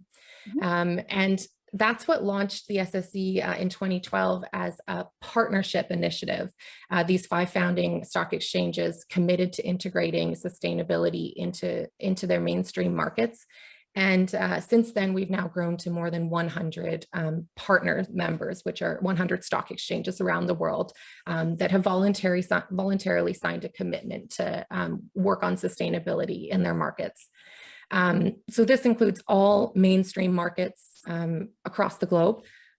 And soon we'll also be welcoming derivative exchanges as well. And so while stock exchanges are certainly our key constituents, it's important to note that in all of our work, we can't do anything if we don't include all stakeholders. So in all of our policy recommendations and all of our guidance documents for the private sector, we always include policymakers, regulators, investors, issuers, and civil society. And I do find that more and more when we work with stock exchanges, we find that they're already working with a variety of partners, helping to ensure a more holistic approach to the many aspects of sustainability that they engage their markets on. So just to wrap that up, I certainly think that consciousness of the need to work together and to tackle these global and, as Richard pointed out, systemic challenges is certainly growing. But I think that's because there's a growing recognition of the responsibility and the need to act or to be left behind. Tiffany, that's great. First of all, it was great to hear an example of cooperation from United Nations, because that's definitely one organizations where we can learn about cooperation. And also it was good to hear that Borsa Istanbul was one of the first founding exchanges of sustainable stock exchanges. So that's good to hear too. Okay, so my next question will be on SDGs. And the SDGs are the goals that the world has accepted as being global priorities through 2030. And COVID is heavily connected with many of these. At the same time, I believe that we should not be looking at various sustainability issues in isolation. We should try to understand the connections between them. For instance, when corporations select their SDGs based on their impact, should they maybe take also a second step? And should they look at how they can create value across the SDGs as well? In order to start off this discussion, I will provide a brief example. Clearly, climate change and inequalities are highly connected to each other. As an example, some of the most vulnerable people in the world, they live in the tropics. In the future, if we don't take care of climate change, if temperatures rise to much higher levels, then some of those areas may no longer be even habitable. This means those people who are already vulnerable living in the tropics may have to leave their homes. This may cause mass migration. And that would not only worsen already existing inequalities, but it could also have an impact on peace. So I could already tie 3 SDGs there to each other and try to show how they are connected to each other. Now, from our speakers, may I ask, what are your views on how you perceive SDGs could be connected to each other? Feroz, could we start with you, please? Sure. the good thing about SDGs is that, you know, everything is interrelated to each other, and also I suppose that's also the challenge as well, right? But we although it's at the 17 level, I think everything is nicely connected, but we also must keep in mind that there is 169 indicators and 260 targets, which is quite disparate across the lot. But I agree with you that many actions that we take will also impact across board. So SDGs need to be anchored around a systems thinking approach, right? So I'm going to share an example which I recently found out from a Malaysian perspective. So I was speaking to a newly launched private sector initiative around circular economy here, and we were discussing about some collaborations, and they were sharing that, you know, in Malaysia there's a few states that actually has a waste segregation act, and I was like, okay, I did not know this as a citizen, right? And she said, yeah, most people don't know this, right? So when you talk about the SDGs of sustainable cities and communities, right, I think the underlying here is communities. If the community themselves don't know what they can contribute at the individual level, you're not able to achieve the other SDGs, right? The other flip side is also true. If you talk about decent work, now if the community is always stressed about, you know, the Maslow's basic living, you can't go and tell him, yeah, you know, go and invest in expensive solar panels. It just doesn't work. So there's this realities that needs to be deployed, and I think this is where the opportunities for businesses also kick in, right? The innovation shouldn't be just about you know, minimizing my work and maximizing my profit. I think you're going to be innovative about how do you spread the potential to earn across board, right? So for example, right, in Malaysia you've got the net energy metering, right, where an individual household can install solar panel, you sell it back to the grid. You know, you make quite a substantial upfront investment, but you recoup it in 8 to 9 years, and then you have purchase agreement for 20 years. So basically 13 years you kind of profit on this.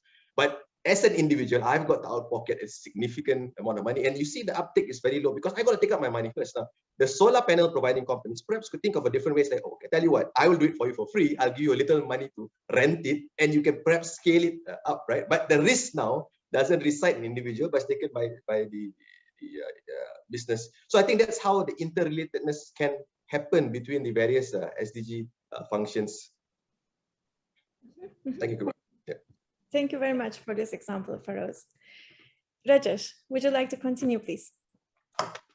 Yes, Kübra, thank you. So, you know, as it's well understood that all the 17 goals, they are actually interconnected.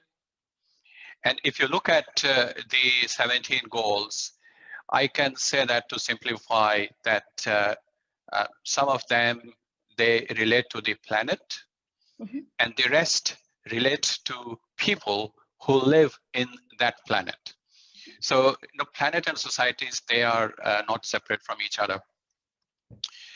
I could connect all 17, as Richard also said that, and Feroz said, we know that if we can connect all 17.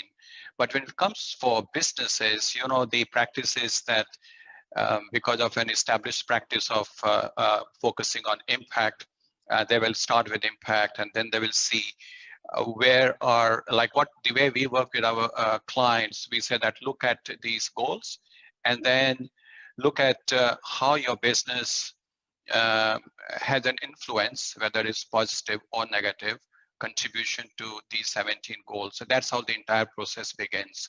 And once you start that process, then they find that they already have some positive contribution to some of these goals by way of the way they do their business, and then they have some negative contributions. And then they follow through that process, then they identify, prioritize a few SDGs where they think that they can make the maximum contribution. And then we take them to the next step by saying that, okay, so risks and opportunities are very well understood. So let's look at, the positive and negative contribution is well understood. Let's look at opportunities now. So where are the opportunities from the SDGs in terms of products and services that the society is going to need? So we all know that there are a couple of trillions of dollars needed every year if we have to achieve these goals by 2030. Now, you can't move a couple of $1 trillion every year without financial institutions being in the picture. And what will you do with $2 trillion? They will be spent where? So as Faroz was giving a good example. So then, there's a whole lot of industry which is going to benefit. So that's the business side. But then we also explain to the business that even though you have decided to focus on these 4, 5, or 6, because many businesses are reluctant to say that we support all 17 goals. And sometimes that's not really viewed favorably. So they would want to prioritize, because businesses are about focusing where the value is instead of trying to do everything.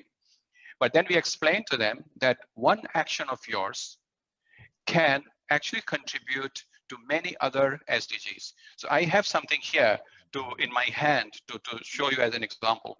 So, for example, I start with, this. I don't know whether you can see this or not, maybe not. Okay, can you more to the middle? Yeah, right now we can see it. Right. So this is number 8. So decent work and economic growth. Now, this is something which is very relevant for a business. And we say that if you focus on this, and if you identify from the risk and where you make a positive contribution and opportunities point of view, and then you start taking action, some of the other things that will happen is this, right? So you will pay attention to this. So you are managing your waste. You are going for making more thoughtful decisions about the resources that you're going to use. And once you start doing that and focus on decent work and economic growth, then you also perhaps will need to do this, because then you'll have to focus on innovation and invest in infrastructure for many of them. The moment you do this, and even if you just focus on decent work, you see what happens, depending on where you are. Because, for example, just now there is a new initiative, which is Sustainable Trade Initiative. It's a newly launched initiative this year. And a lot of multinational companies, they have made a commitment to make sure that their suppliers pay living wage to their employees by 2030. And Unilever and L'Oreal and a few other companies, they have made that commitment. So if their suppliers start paying living wage, you see here, you are addressing poverty. Once you address poverty, there's a no-brainer that you are going to address zero hunger. And once you do that, then the next in line is that you are reducing inequalities. And once that is happening, and people have better income, better jobs, decent jobs, good employers, so perhaps they are better prepared to take care of their health and their well-being. And then that's how then we can look at the goal of the sustainable cities and communities. And the one that I love, the last one, is we can't do this alone. Nobody can do this alone. And that's where Tiffany was mentioning about collaboration and partnership. And for me, that's the most important one. And that's where then you start looking at, and this is goal 17 is the one which brings everyone together, really shows the connectivity, and really shows that how you can do it together. Yeah. That's wonderful. That's was very insightful. We really appreciate it. Okay, Richard, would you like to continue, please? Yeah, sure. Thanks, Kübra. And first, I'd like to sort of add a couple of comments to what Rajesh said, and also actually then a comment to what you said, Kübra. So I think firstly, in terms of the SDGs, so as we've been saying, yes, they're heavily interconnected, but I think that so okay, we see a lot of companies that are starting to address the SDGs, but overall, there's a great deal more that can be done.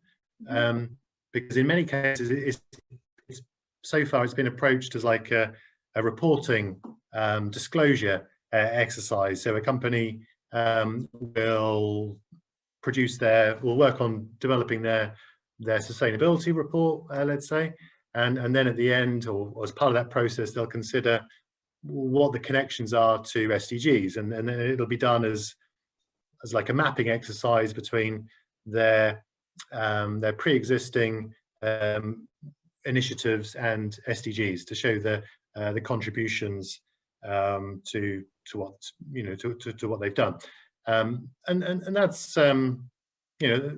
that's okay, but that's quite reactive, and I think we're missing a lot of the strategic value from the Sustainable Development Goals, whereby what we could be doing and what we should be doing is sort of integrating those into sort of the initial planning phase to think about, well, okay, so how can we integrate the SDGs into our strategy, into our sort of planning, so that before we start new initiatives, we consider the SDGs, we consider how we can sort of maximize our impact across SDGs at the beginning, rather than what often happens, going through sort of the normal business processes and then at the end of it considering what SDG. So I think there's a great deal that could be done to make it more strategic.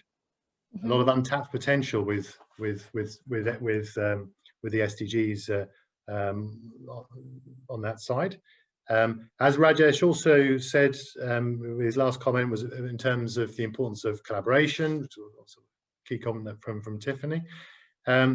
And I think this is a point to emphasize, because when we're faced with these sort of huge systemic global issues of unprecedented scale and complexity, like climate change, often people's sort of default reaction can be, or companies' default reaction can be, well, what can they do? It won't have any impact, it won't matter because they're only one person in a planet of pushing 8 billion people, or they're only one company, etc., etc., etc.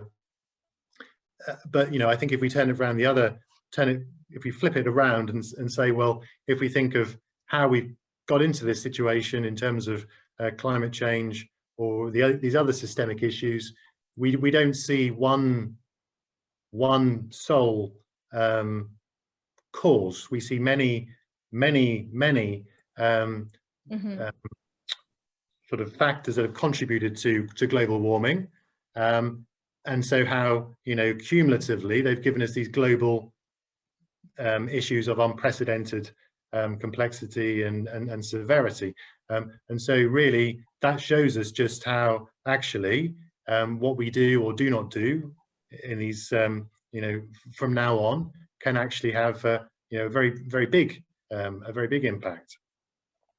So those are sort of a couple of follow-on comments. And then Kübra, you gave the example of gender, sort of linking social gender issues with climate change, and yes, many interconnections, and I think many untapped, a lot of untapped potential there, because again we tend to think of these things in isolation.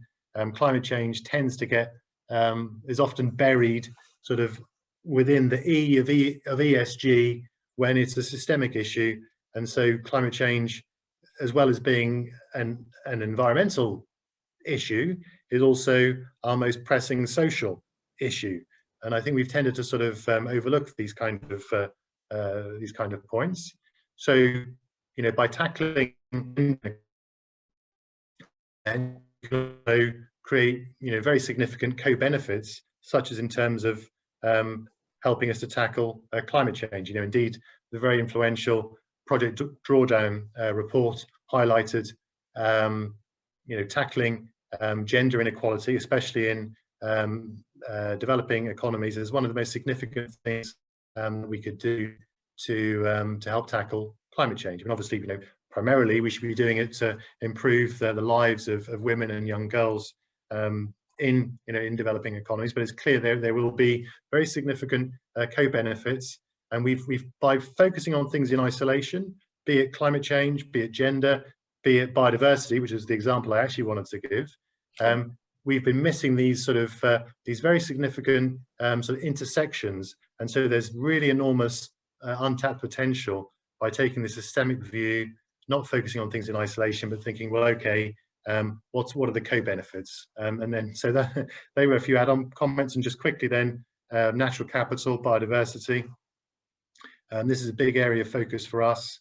As KPMG, we're one of the founding members of the new initiative to develop the TNFD, the Task Force for Nature-Related Financial Disclosures.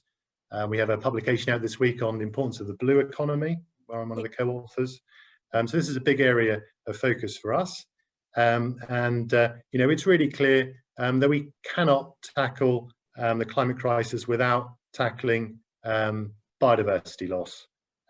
Recent studies have indicated that natural capital, biodiversity loss is also, you know, a global severe threat, an existential threat to humanity. Many interconnections between these two. Studies have indicated that to achieve the Paris climate goals, around 40% of the solutions that we need are based on nature-based solutions. But at the moment, those are natural assets, be they forests, mangroves, our soils and oceans, they're being heavily compromised through our current unsustainable practices and through, you know, continued global warming. You know, we're starting to convert some of those carbon sinks into carbon sources. So essential then that we preserve what we still have, and healthy ecosystems can contribute very significantly to tackling climate change. Studies have indicated that at present, around 40% of our annual emissions are being absorbed by our natural assets, the forests, the oceans, the soils. So nature's doing a great deal of the job for us, and doing it essentially for free. And, you know, despite our sort of technological wizardry, up until this point, our ability to remove carbon from the atmosphere has been negligible. So yes, there are these nascent technologies that are very interesting and that will be incredibly important going forward.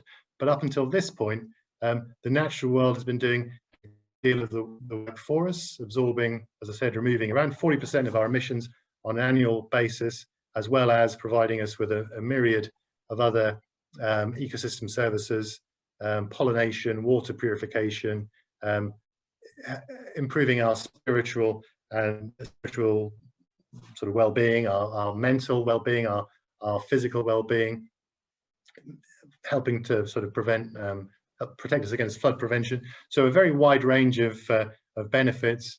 So I think the key message is we cannot tackle the climate crisis without also focusing on protecting our ecosystems.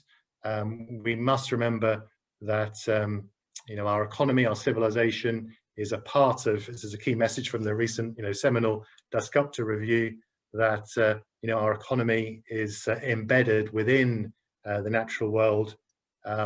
Without the natural world, you know, there would be no economy. And obviously economy, ecology, it's no coincidence they have a shared root.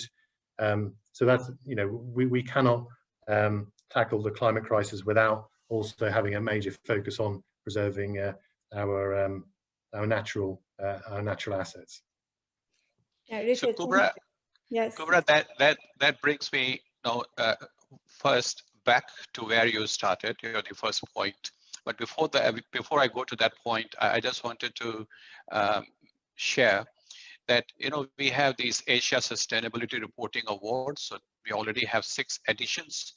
So 5 years ago, we introduced 2 new categories. One was the SDGs, you know, and best SDG reporting and best carbon disclosure. So in the first year, second year, first couple of years, there were hardly companies sending entries because they didn't have that kind of disclosures. And those who came, their disclosure level was very poor. But we have seen a marked increase in the number of companies, number of reports entering these two categories, and at the same time, a dramatic improvement in the quality of their disclosure. So I think what I'm seeing on the ground is that more and more companies, and I think thanks to Sustainable Stock Exchange initiative and all their member exchanges legislating reporting and encouraging companies like in Taiwan, Thailand, and Singapore, we have great examples. So what has happened that companies have really started their journey. So for businesses, it's very important that they start their journey, and we are seeing a marked improvement in the quality. Now, the second point that I want to say that you started with a purpose, and then we started discussing SDGs. And I made this point earlier that, businesses, they need to repurpose. Companies, they need to repurpose. And SDGs provide the best template, because once a CEO says that, okay, I like the idea, so we need to be purpose driven. So what's next? What do we do now? Right. So I think, yes, I think, a business had just to look at these 17 goals, and that's what the world needs. That's what the planet needs. And we will have a very bleak future if these goals are not significantly met by 2030. And businesses will also not gain from that if business will be the biggest losers if these goals are not met. So I think I see another connection there. We are talking about connection and connectivity. So SDGs provide a basis for redesigning, rethinking purpose, corporate purpose, and also provide a great tool, great roadmap for companies to really work on their purpose. Yes, well, those are very nice, insightful comments. And also, I wanted to mention to Richard that I do appreciate that KPMG is now also looking into biodiversity issues as strongly as they do, as most organizations do on climate change. And people are really realizing more and more biodiversity is a huge issue as well. And especially on that green bonds, for example, everybody is very well aware, and the term by itself is extremely hyped and popular. However, we still now are hearing the term blue bonds. So, definitely, I mean, all of the SDGs are important. The biodiversity may have been, especially oceans, may have been a little bit more in the background, and it's kind of good to hear also that it's coming now also to the forefront. Now, Tiffany, would you like to also share a little bit of United Nations perspective from here, from Sustainable Tech? Kübra. I might just pick up on what you were just discussing with the green bonds, because I think we can all recognize that there's been a significant growth in labeled green bonds lately. I think it was in December of 2020 that the Climate Bonds Initiative announced reaching $1 trillion cumulatively in green bonds. And you see the ones being listed now and you think, oh, that's a small number, actually 1 trillion, because these bonds are just increasing in size. But with that in mind, I think I've been noticing from our perspective something different happening since COVID hit. We had a recent webinar with the London Stock Exchange Group and some other stock exchanges on climate related disclosure. And they noted that this year, the London Stock Exchange Group had only social bonds listed. Okay. No green bonds. And another exchange that we work with, a much smaller exchange, had a similar anecdote where they noted that a green bond that was put together by an organization prior to COVID, they decided to shift it. And initially they were looking at changing it to a social bond. And in the end, they landed on labeling it a sustainability bond. So I think this tells us two pretty important things. First, that labeling is not all encompassing. Often when a bond qualifies as green, it also has societal impact, as everybody, I think, has very nicely noted all the links between all the SDGs. Or maybe, as you note, Kübra, it could have been a blue bond, depending on what the projects were. And this fairly quick shift from green bonds to social bonds. I mean, they weren't changing the projects, they were just changing the labeling. Shows us that the projects could have always been labeled one way or the other. So I think more importantly, this shows us that these issues are all totally interlinked, and even despite designing their bonds to suit green, they're able to change it to different labeling. So I think that comes back to what Richard was talking about, and how when we're reporting, we need to make sure it's not at just a top level. It needs to come down into the strategy of the organization.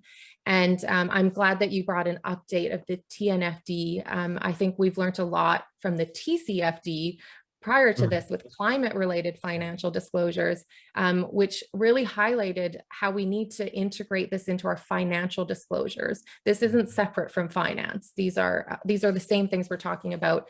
We've just not included them always in our financial disclosures. So we need to rethink the way we're reporting. And I think when we're pulling it into our reporting through our finance, that's when it really has to pull into our strategy and in our management governance structures. So I think things like TNFD and TCFD are doing really important work on that front.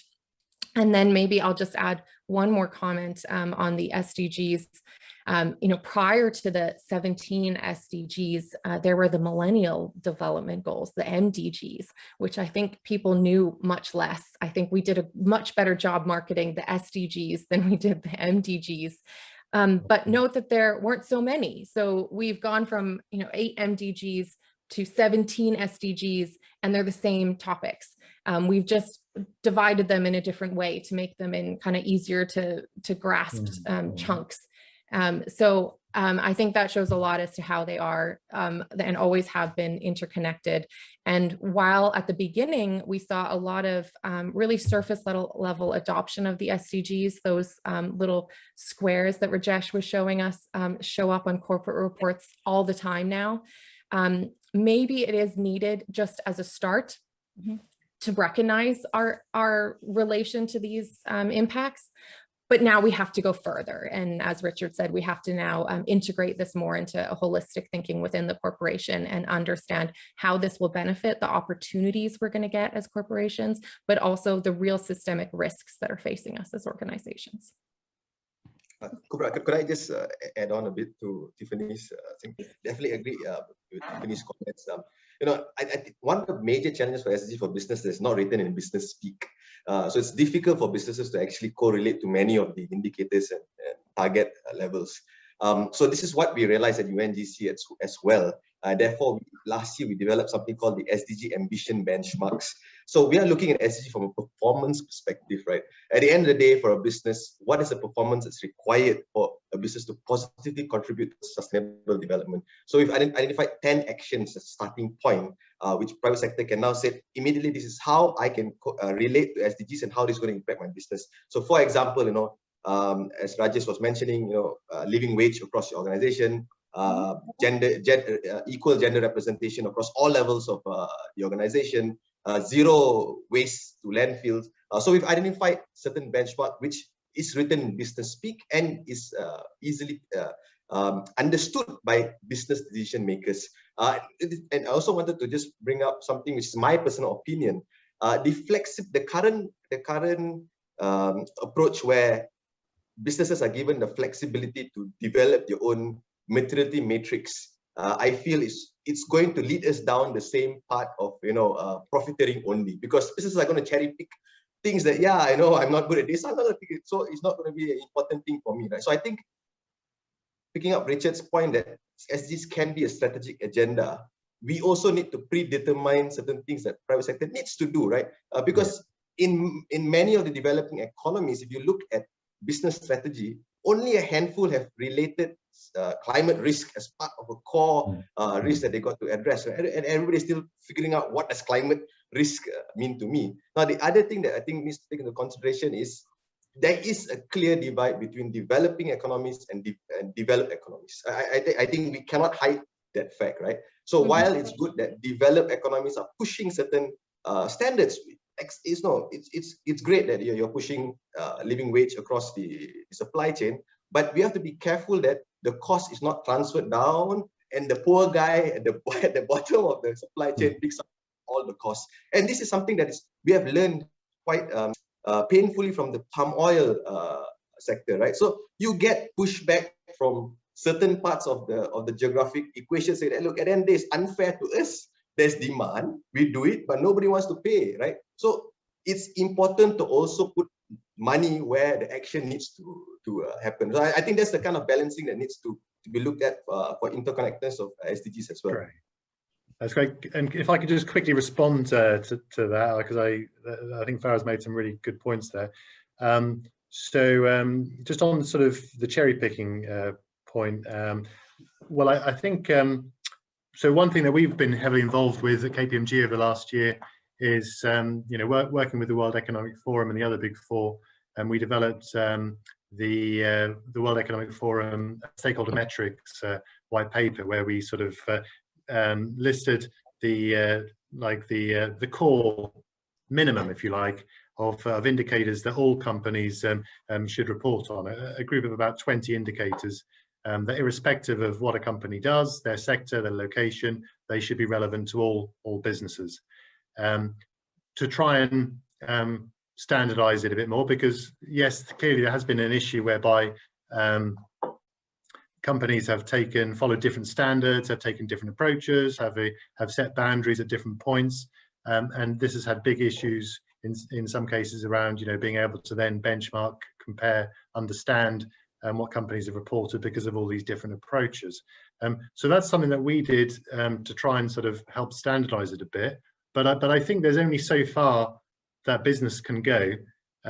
Really, what we need is for this to be sort of mandated, for, you know, there to be sort of, you know, legislation which is going to mandate companies to report on particular areas in a particular way. Because until and unless we get to that point, you know, we will continue to see companies deciding to report or not to report, or deciding to follow certain standards or not to follow certain standards, or interpreting a standard in one way or another way. So until we get the moving to being mandatory, we're going to be faced with these challenges. And I guess it also shows how, in dealing with systemic issues like climate change, these other ESG issues, we need a systemic response. And in isolation, no one actor, be they business, be they government, be they you know, the general public, can sort of solve the issue. We all need to work together here.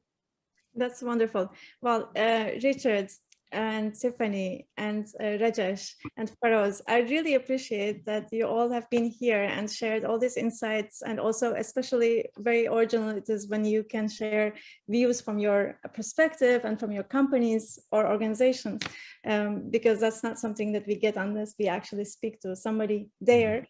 So this was a great panel. I again want to thank you to everyone for being here, and to our listeners for being here also and to listen to us. Thank you. Thanks, everyone. Thank you, Kübra. Thanks, everyone. Thanks for having us. Bye.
First of all, I would like to thank you, Turkish IR Society, for engaging BMI Mellon for this very important topic.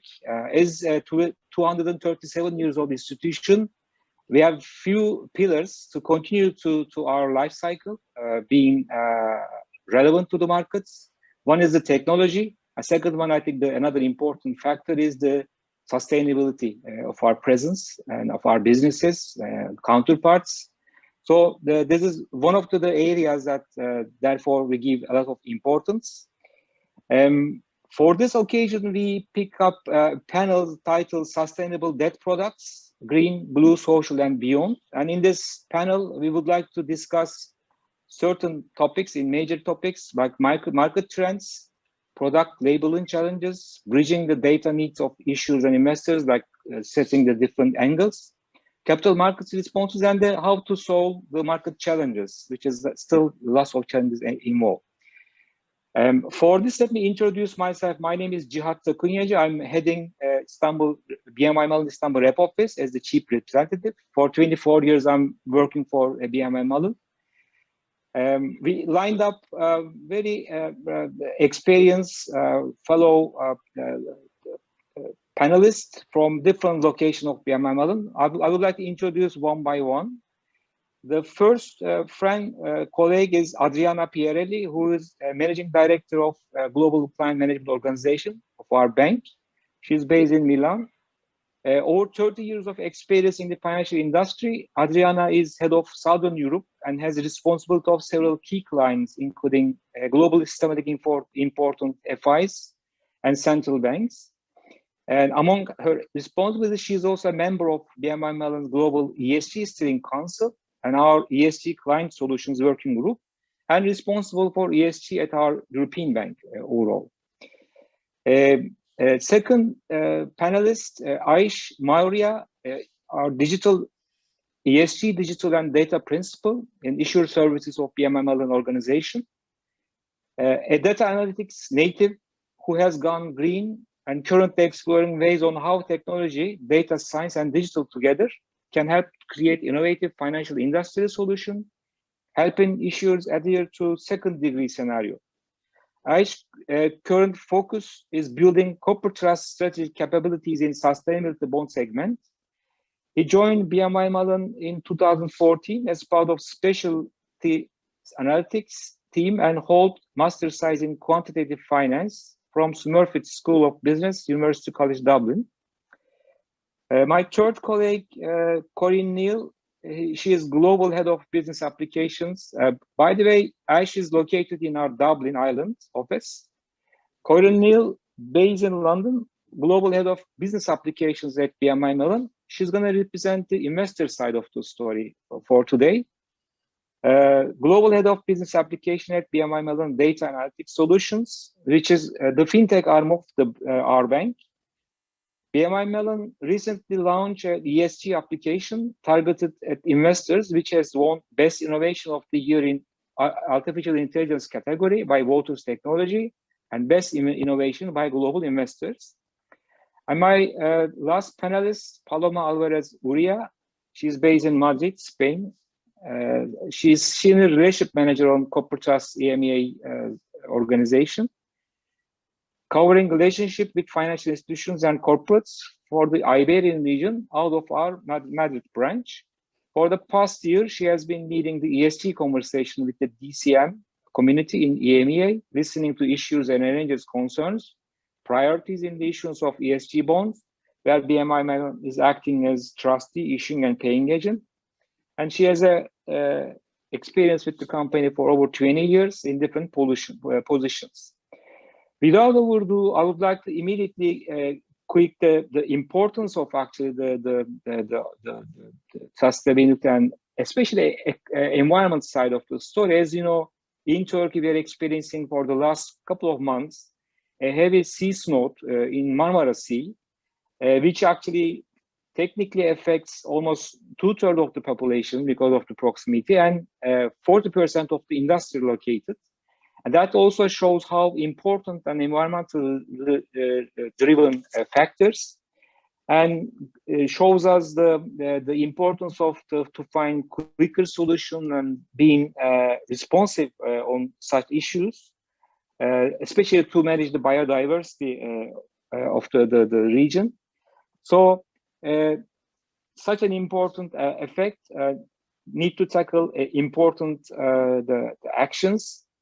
But before, I think in order to tackle the issues, I think we need to define the marketplace. And I would like to start with Adriana and asking BNY Mellon position in the ESG space and market trends that she's exposed to see through her connectivity. Adriana, please help us to proceed. About why we're here. We are very much a platform provider, helping our clients succeed in the investment kind of cycle and their activities. And we have a unique model that allows us to position ourselves as a central orchestrator, helping our clients in the global capital markets. And just to give a couple of numbers which may help, we have 41 trillion assets under custody, which really represent 20% of all the assets in the world. They're in custody with us. And also, if I'm looking at this from a data perspective, because I think this is becoming more and more important, and in this subject that we're discussing today, it's even more important.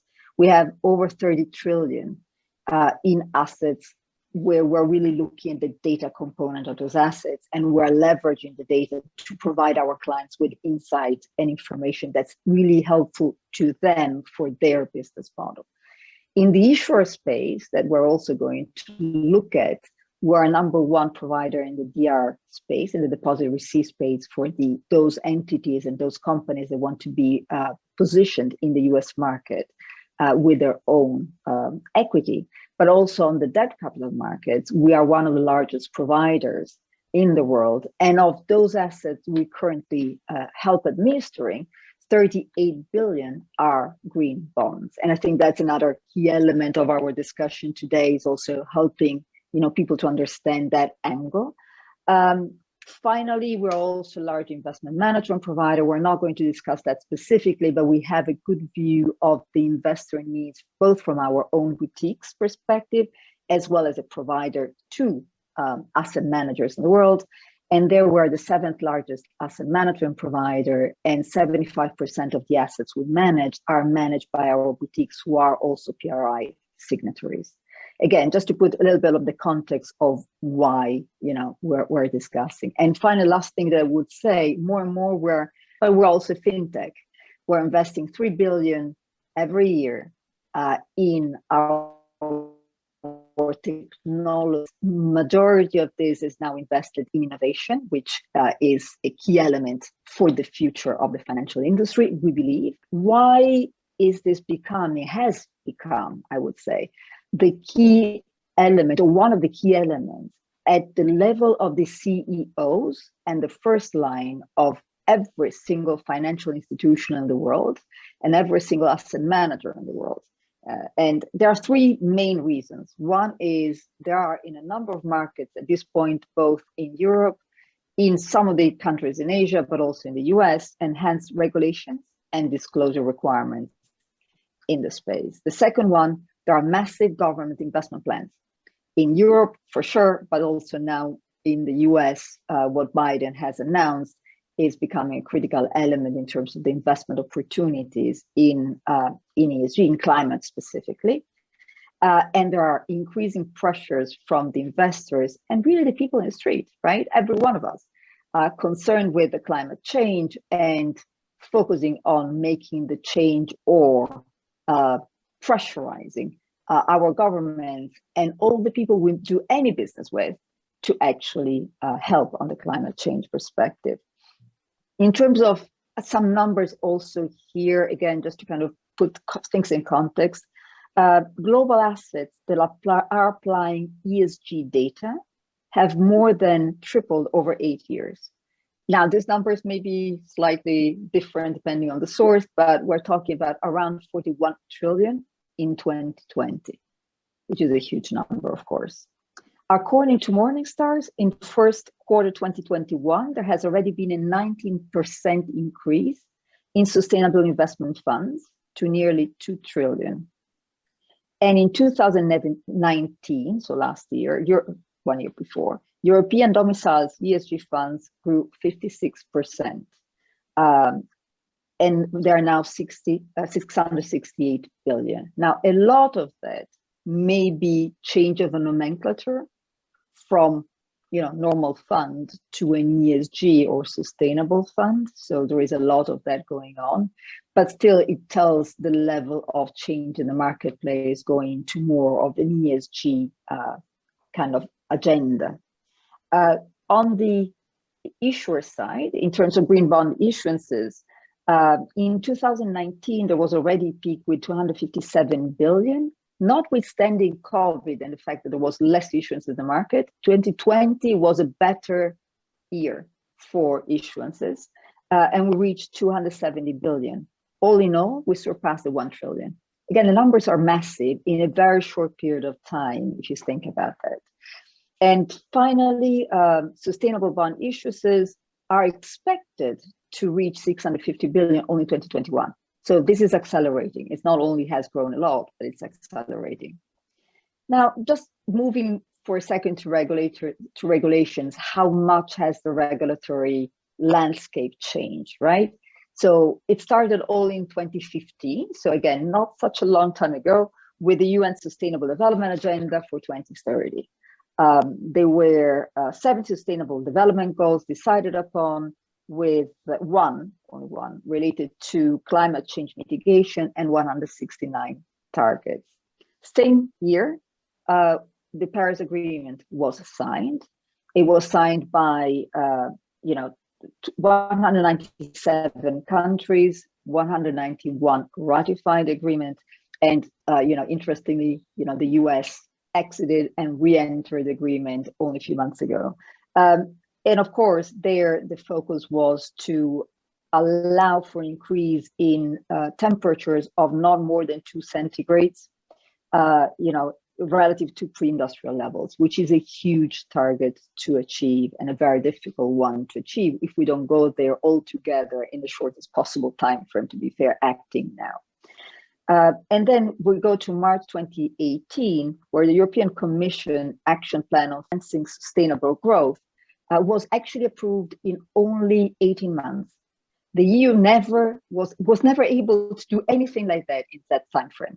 Normally, it was 24 or 36 months for any legislation of this nature. The reason why it was done, in such a short time frame, and this was kind of an interesting conversation with one of the commissioners who was at the table, was the Greta effect. So the fact that Greta was explaining and talking to the kids and to the young, people in the world about climate change, how that climate change was affecting all of us, and no one was listening, actually really pressurized the agenda and made it possible to decide, such a huge plan in a very short time frame.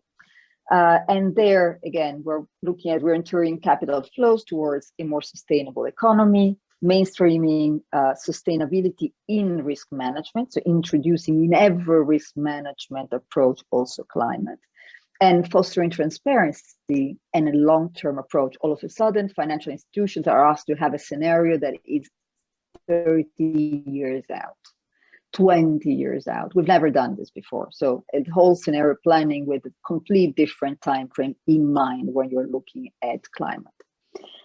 More recent, December 2019, of course, the European Commission Green Deal, with huge amounts of money associated to that. 2021, Biden, the new administration approved, to re-enter the Paris Accord, and the climate agenda is one of the probably the few agendas that is at the same table of the US and China, who are leading the charge on this topic.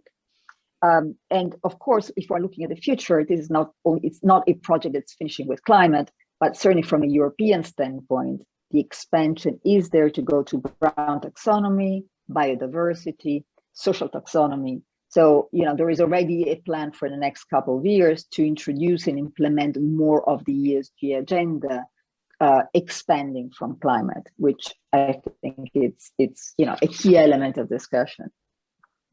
What does it mean for investors? Just very briefly, and I know then Karine and Aish and Paloma are going to go into more details about that, but there is a huge pressure from the civil society, as we were saying before, for institutional investors to be able to provide those products that have an ESG label associated to it, which means they do what I care about. There is a regulatory expectations that managers introduce, climate in the risk management agenda at all levels, but also the governance is there where the boards are liable, are responsible for making sure that climate is on the agenda and it's dealt appropriately.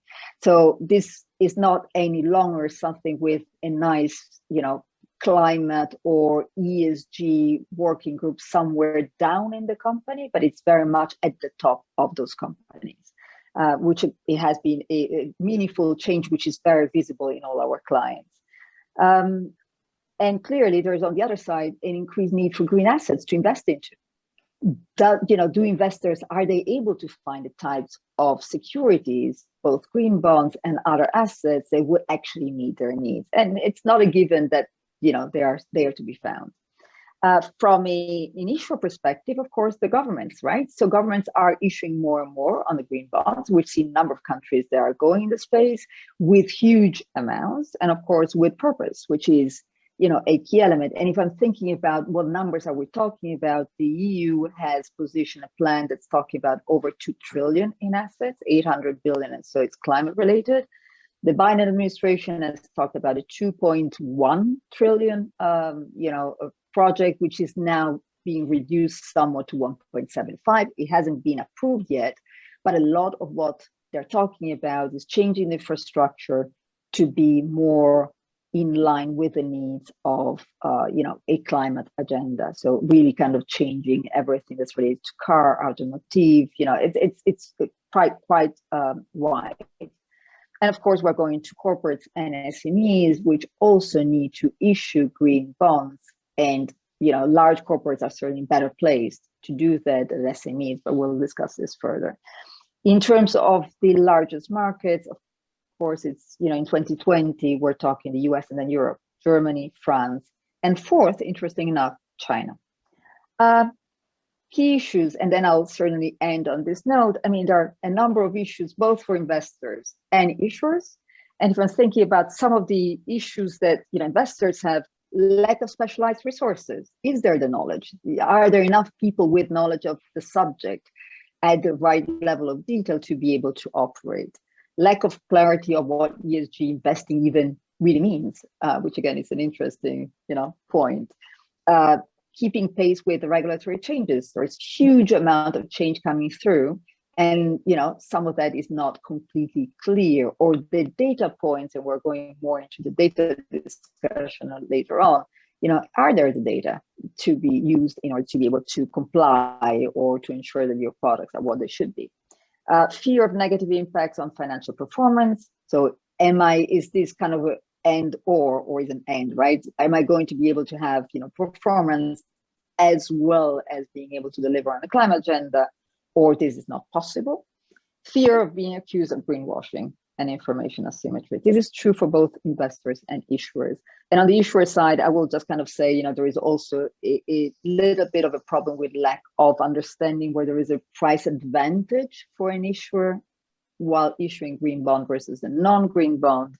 But the rest is really very much related also to the size of the issuers. Are they able to comply with the taxonomy that's extremely complex? And are they able to handle all of that information, particularly at the time of the first issuance, versus when it's a repeat issuance?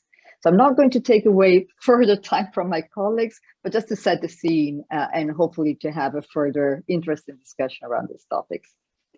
Thank you, Adriana. Thank you very much for setting this scene. Now I would like to turn to Paloma.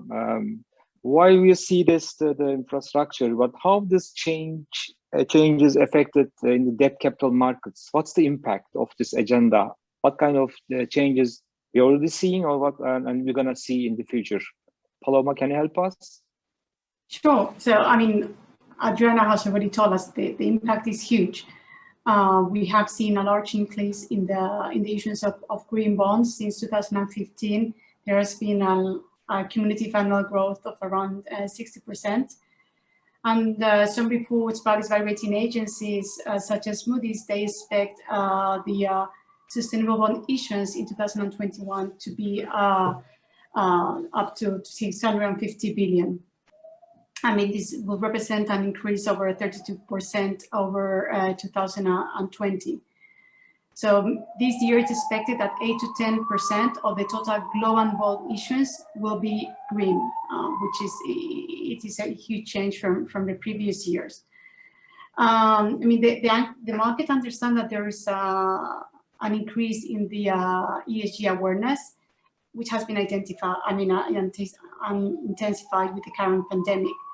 It is clear that it's in the agenda of the issuers, of the investors, consumers. Like we said previously, everyone is talking about ESG. It is in the conversations that people are having in the day-to-day. People are even consuming ecological goods, food, and so it is key. I mean, all this entire ecosystem is all interconnected.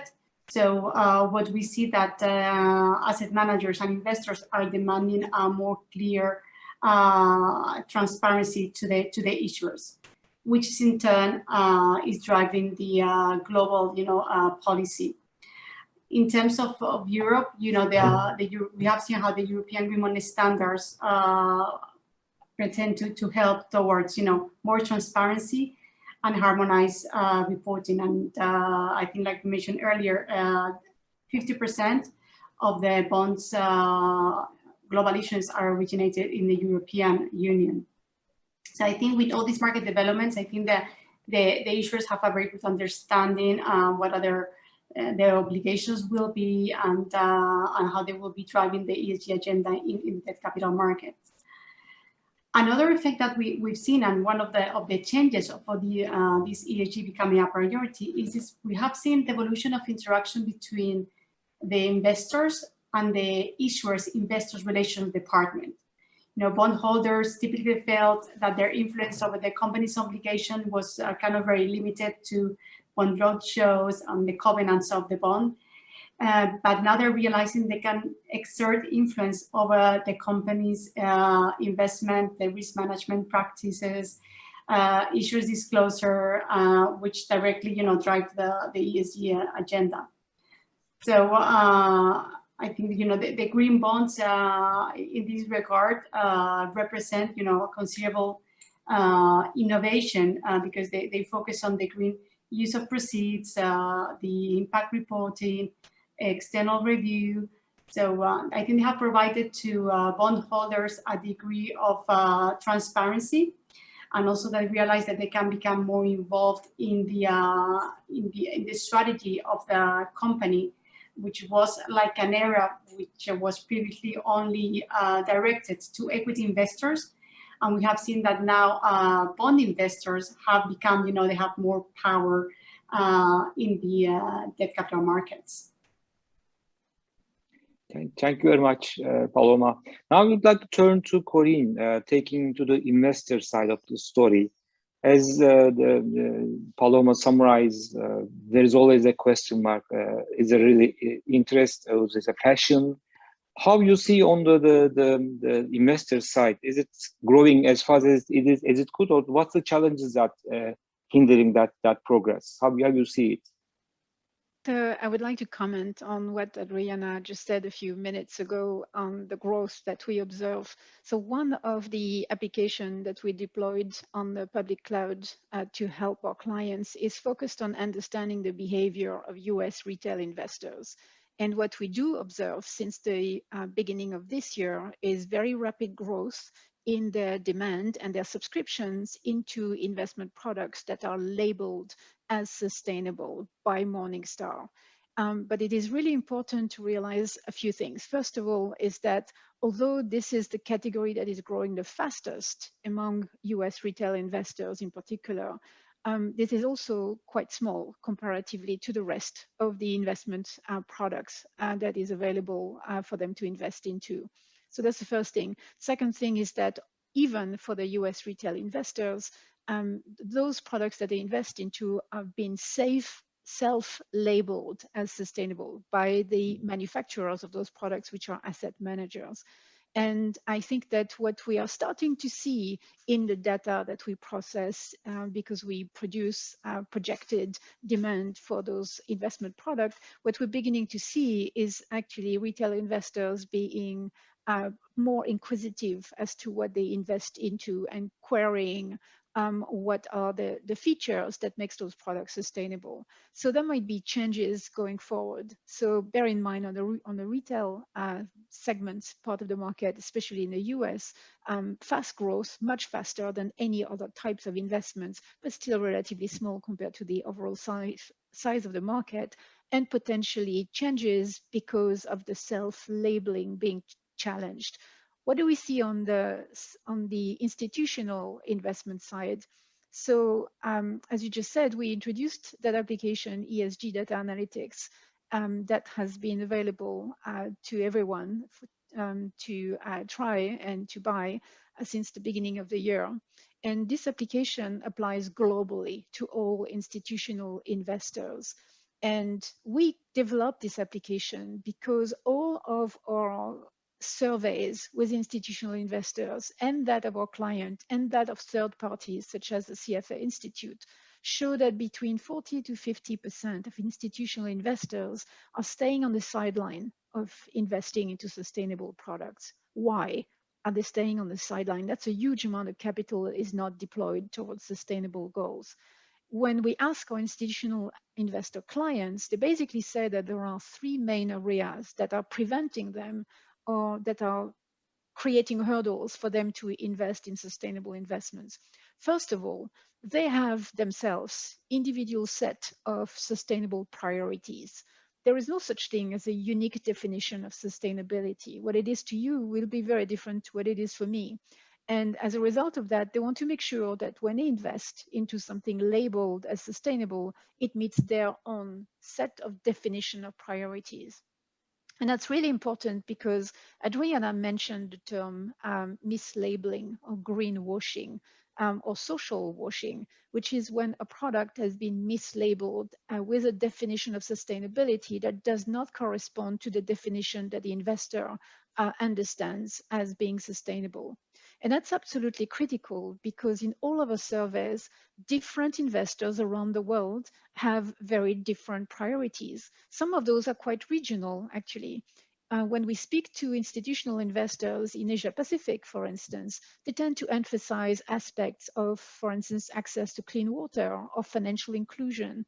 When we speak to institutional investors in North America, they tend to focus on issues of social equity and diversity and inclusion, and a little bit of climate action as well. When we speak to institutional investors in EEMEA, it's very much about climate action, partly because of the push from regulators. So even regionally, institutional investors have very different priorities. So challenge number one is different definition of sustainability that has to be addressed.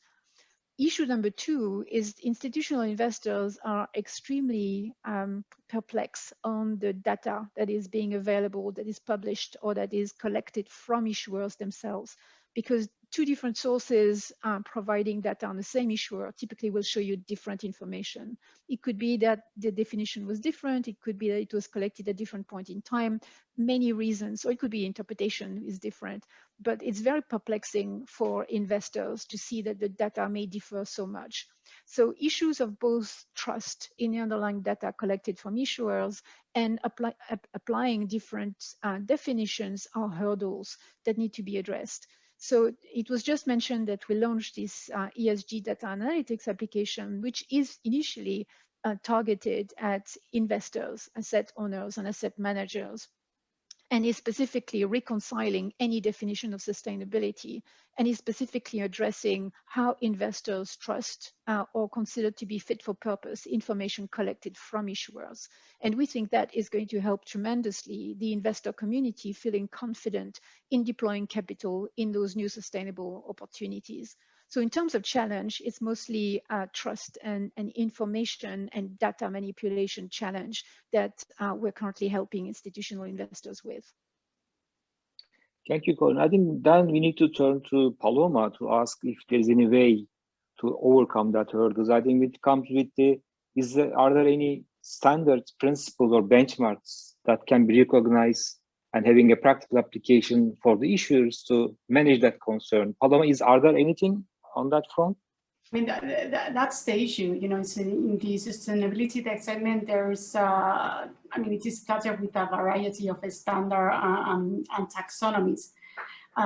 So when looking at the specific areas of ESG, I think the International Capital Markets Association, EEMEA, Green Social and Sustainability Bond Standards, have been widely used as a base. But at the end, each issuer, they develop their own framework. So like Karine is saying, there's not one specific kind of rule that everyone is following.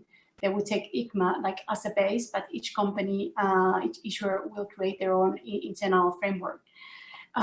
Even the European Union, just last year, they created the EU social bond framework, you know, as part of the EU short program that it was launched in October 2020. That it's an instrument used to help protect the jobs and keep people in the work because of the current pandemic. They developed their own framework. They used, you know, also. So every entity is kind of developing their own frameworks.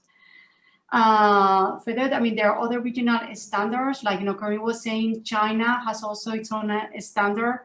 Entities like, in countries like Malaysia or Singapore, Bangladesh, they all have their own frameworks, which it's very different to maybe what the European or EEMEA, not very different, but their slightly priorities are different to the European or the EEMEA standards.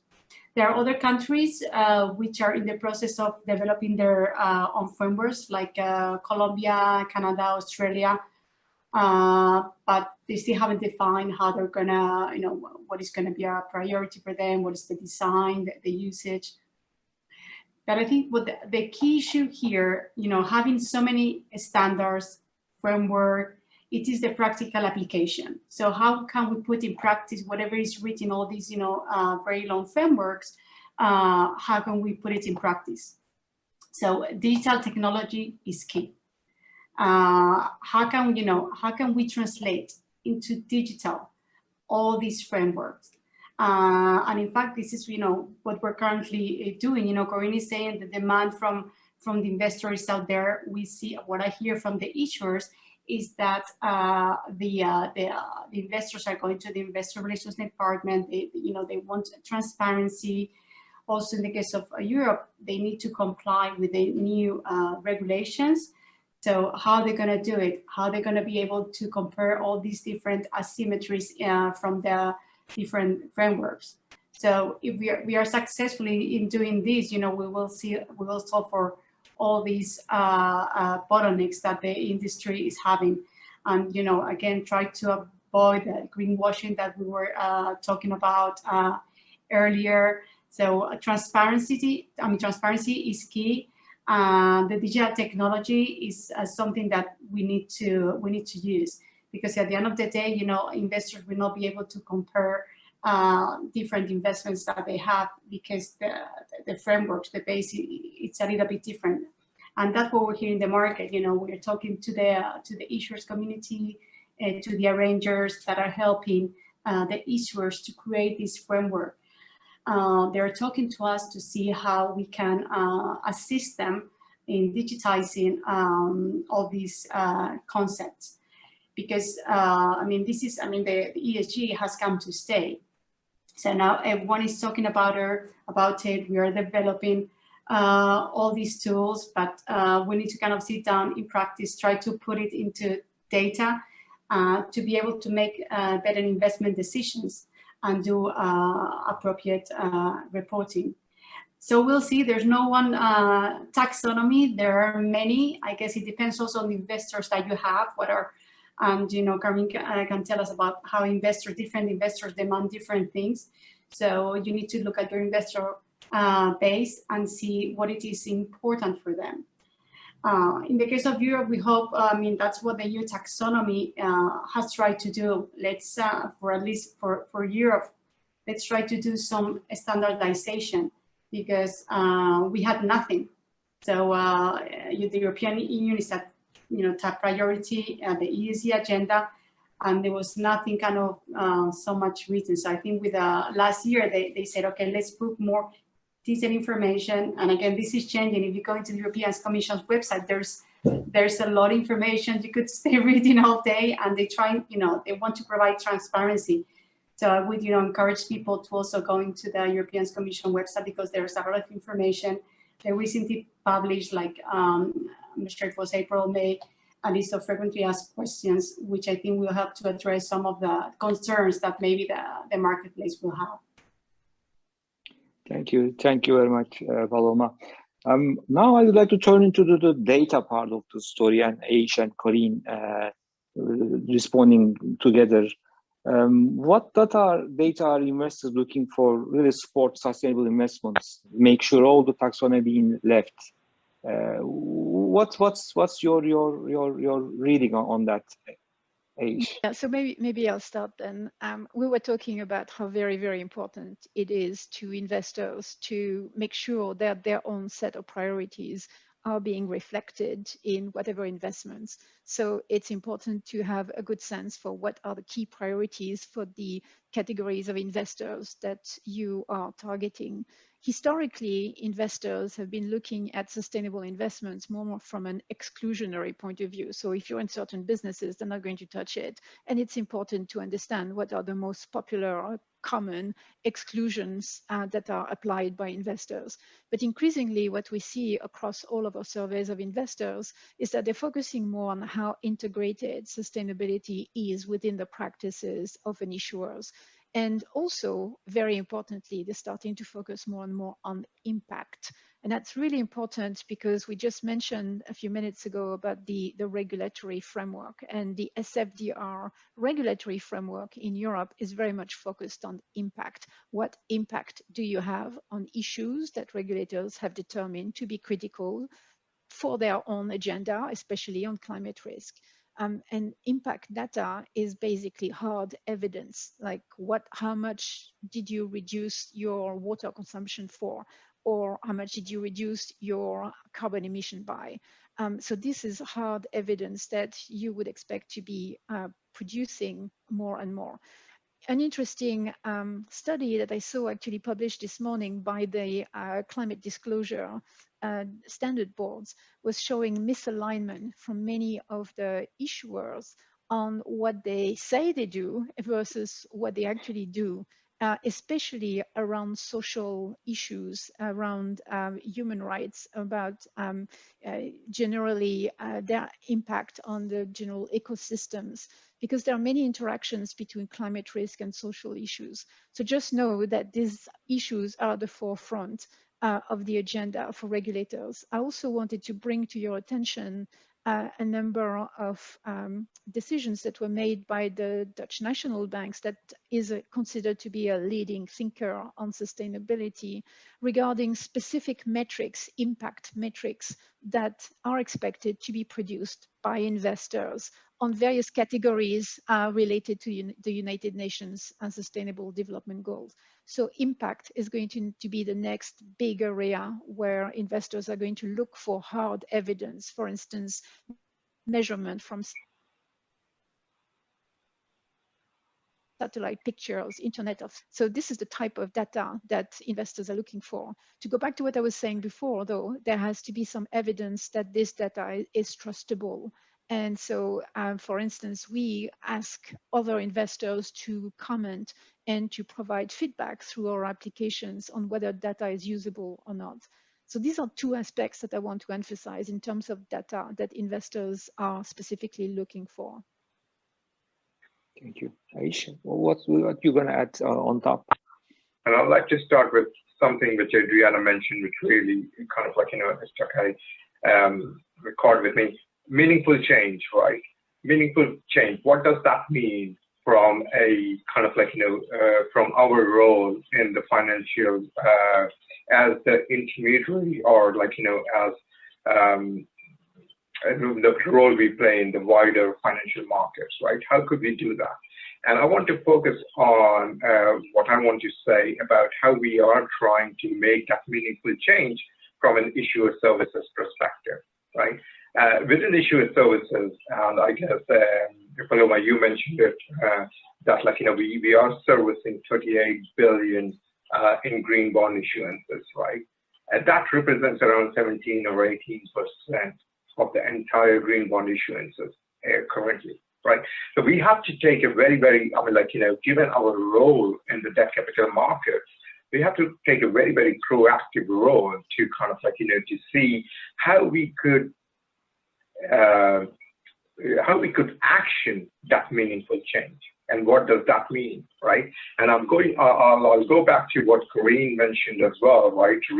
Retail investors from a US perspective, they are looking at self-labeling and those are real concerns for the investor community, right? So, and I want to bring it home here as well, from a European perspective, that and Paloma touched upon it as well, that that there are too many standards, even from an issuer perspective, there are too many standards. There's EEMEA, there's European green bond standards, which is coming up along with taxonomy. There are other APAC and other regional standards which are coming up in the industry. So how could data and digital play a role so that we take a pragmatic view and we help our issuers to start their sustainability journey, to lower their green entry barrier or sustainability entry barrier, so to say, from a data and digital perspective, right? And that is our approach here. So I'll focus on European green bond standards for now, with regards to what we are with regards to how we are thinking that, when we are serving 17 or 18% of the global green bond or sustainability debt issuances, how could we help the 1.2 trillion outstanding in climate aligned assets so that those issuers could start their sustainability journey, right? And that comes to we have to ask ourselves, what are the bottlenecks which the issuers are facing, right, at a data level? And many of these issuers are not big issuers. They are kind of SMEs, right? And when we ask ourselves that question, then we kind of realize that, green bond, when you compare it to the non-green bond, are kind of there's three elements which differentiate green at a conceptual level to non-green. And those elements are governance, traceability, and transparency, right? Now, how does that boil down into a digital and data framework? And again, I'll stick with the European green bond standards here, is the use of proceeds, which is again, what the issuer is promising on day one. They are abiding by those promises in the post-issuance stage as well. And that's the use of proceed aspect of it. Karine touched upon the impact reporting of it, right? Impact reporting is for small to medium-sized issuers, it's quite technical to kind of measure that. And that is an industry bottleneck. But how could we solve that as well, right? So that's the reporting aspect of this whole thing. And then how do we kind of how do we bring the structure to the conceptual frameworks of governance, traceability, and transparency? And that's where digital and data can play a role. Also, again, when we are talking about these governance, three pillars of governance, traceability, and transparency, we have to look at it from the lens of European green bond standards or EEMEA, because then the certain things change, right? Just to give a very, very kind of quick example here, impact reporting is mandatory under current, at least once in the life cycle of the security under European green bond standards, while it is kind of voluntary under EEMEA green bond guidelines, right? So there's flexibility, and there is kind of a mandatory element to all this, right? So where we sit, like, from a corporate trust perspective, we are very pragmatic, like, we just want to help our clients and help our issuer clients to kind of start their sustainability journey, and how digital and data could help that. And in that regard, we are building solutions which will help them in the pre-issuance stage to align to these frameworks, first of all, right, in a meaningful manner, in a streamlined and optimized manner. And in the post-issuance stage, we'll help them with regards to their sustainability obligations, which they need to abide by. And that is the use of proceed reporting and impact reporting. So Chihat, I'll stop here and back to you. Thank you. Thank you, Aish. Again, it was great perspective that you shared with us. I think we covered all the major things under the time frame that the panel had given us. Before closing and thanking to all your participation, I would like to pass the ground to Adriana again to connect all the things we covered from the beginning with the problems and the future prospect, and make a closing comment, putting BNY Mellon in front. Adi, could you do this for us, please? I will certainly try. And there was a lot of content in this conversation, so let me try to summarize. As Paloma mentioned, ESG is here to stay. This is not, a one-off, something that's going to come and just kind of go anytime soon. Europe is on the forefront of the climate agenda, but this is expanding soon. And in other parts of the globe, there are other parts of the ESG agenda which are already more advanced. So we're going to have more of the conversation on all these topics. Data is the key element for the whole financial industry, investors, issuers, financial institutions, the whole lot. Transparency and trust are key. This can backfire very quickly. We've seen last Wednesday the Deliveroo example, with a company going with an IPO, expecting to see great results in the UK, and they went down 30% in the first few minutes from the IPO itself, based on ESG concerns, both on the S and on the G, on the governance and treatment of the Deliveroo riders. Definitely need for increased comparability. There is a lot of standards, a lot of different aspects. However, because of where we are right now, it's likely that we also need standards to be decided bottom up by the industry, leverage on technology and data. I will also go into one of the items that Karine was mentioning about, the movement from exclusion to inclusion to impact. This is very, very relevant. And if anything, it will need even more of the data story that we were discussing before. New technologies and major technologies, whatever we want to call emerging these days, are a critical component. And I'm thinking here about machine learning, artificial intelligence, potentially, distributed ledger. They're all key elements of a solution that's going to allow for better information provision, better insights to our customers, and better opportunities to follow, for example, how the proceeds of a issuance are being utilized. So we're going to see certainly more in the space, and central banks are keen to help that conversation and just kind of take this forward. We at BNY Mellon are very much on the forefront of these conversations, and because of who we are and what we do supporting the whole investment life cycle, we're exposed to every single element of the discussion on ESG. And aside of the fact that this is something that makes everyone on this call passionate about, I know, it's definitely something that as an organization, we need to be able to, to follow and be on the forefront. What we call future first is really what we believe is going to support and change the industry in the next few years. We would be delighted to continue the conversation with anyone who's interested. Cihat is certainly the first point of contact to reach out to, but delighted to continue the conversation. And for whoever wants to hear Mark Karine and some of these, interesting discussions we've had in a very recent event that we've organized, which is called Future First, please don't hesitate. There are some interesting insights there as well. But delighted for this opportunity to, be speaking about this subject. Thank you. Thank you, Adriana, Aish, Karine, Paloma. Deep-hearted thanks and congratulations for all the comments you made.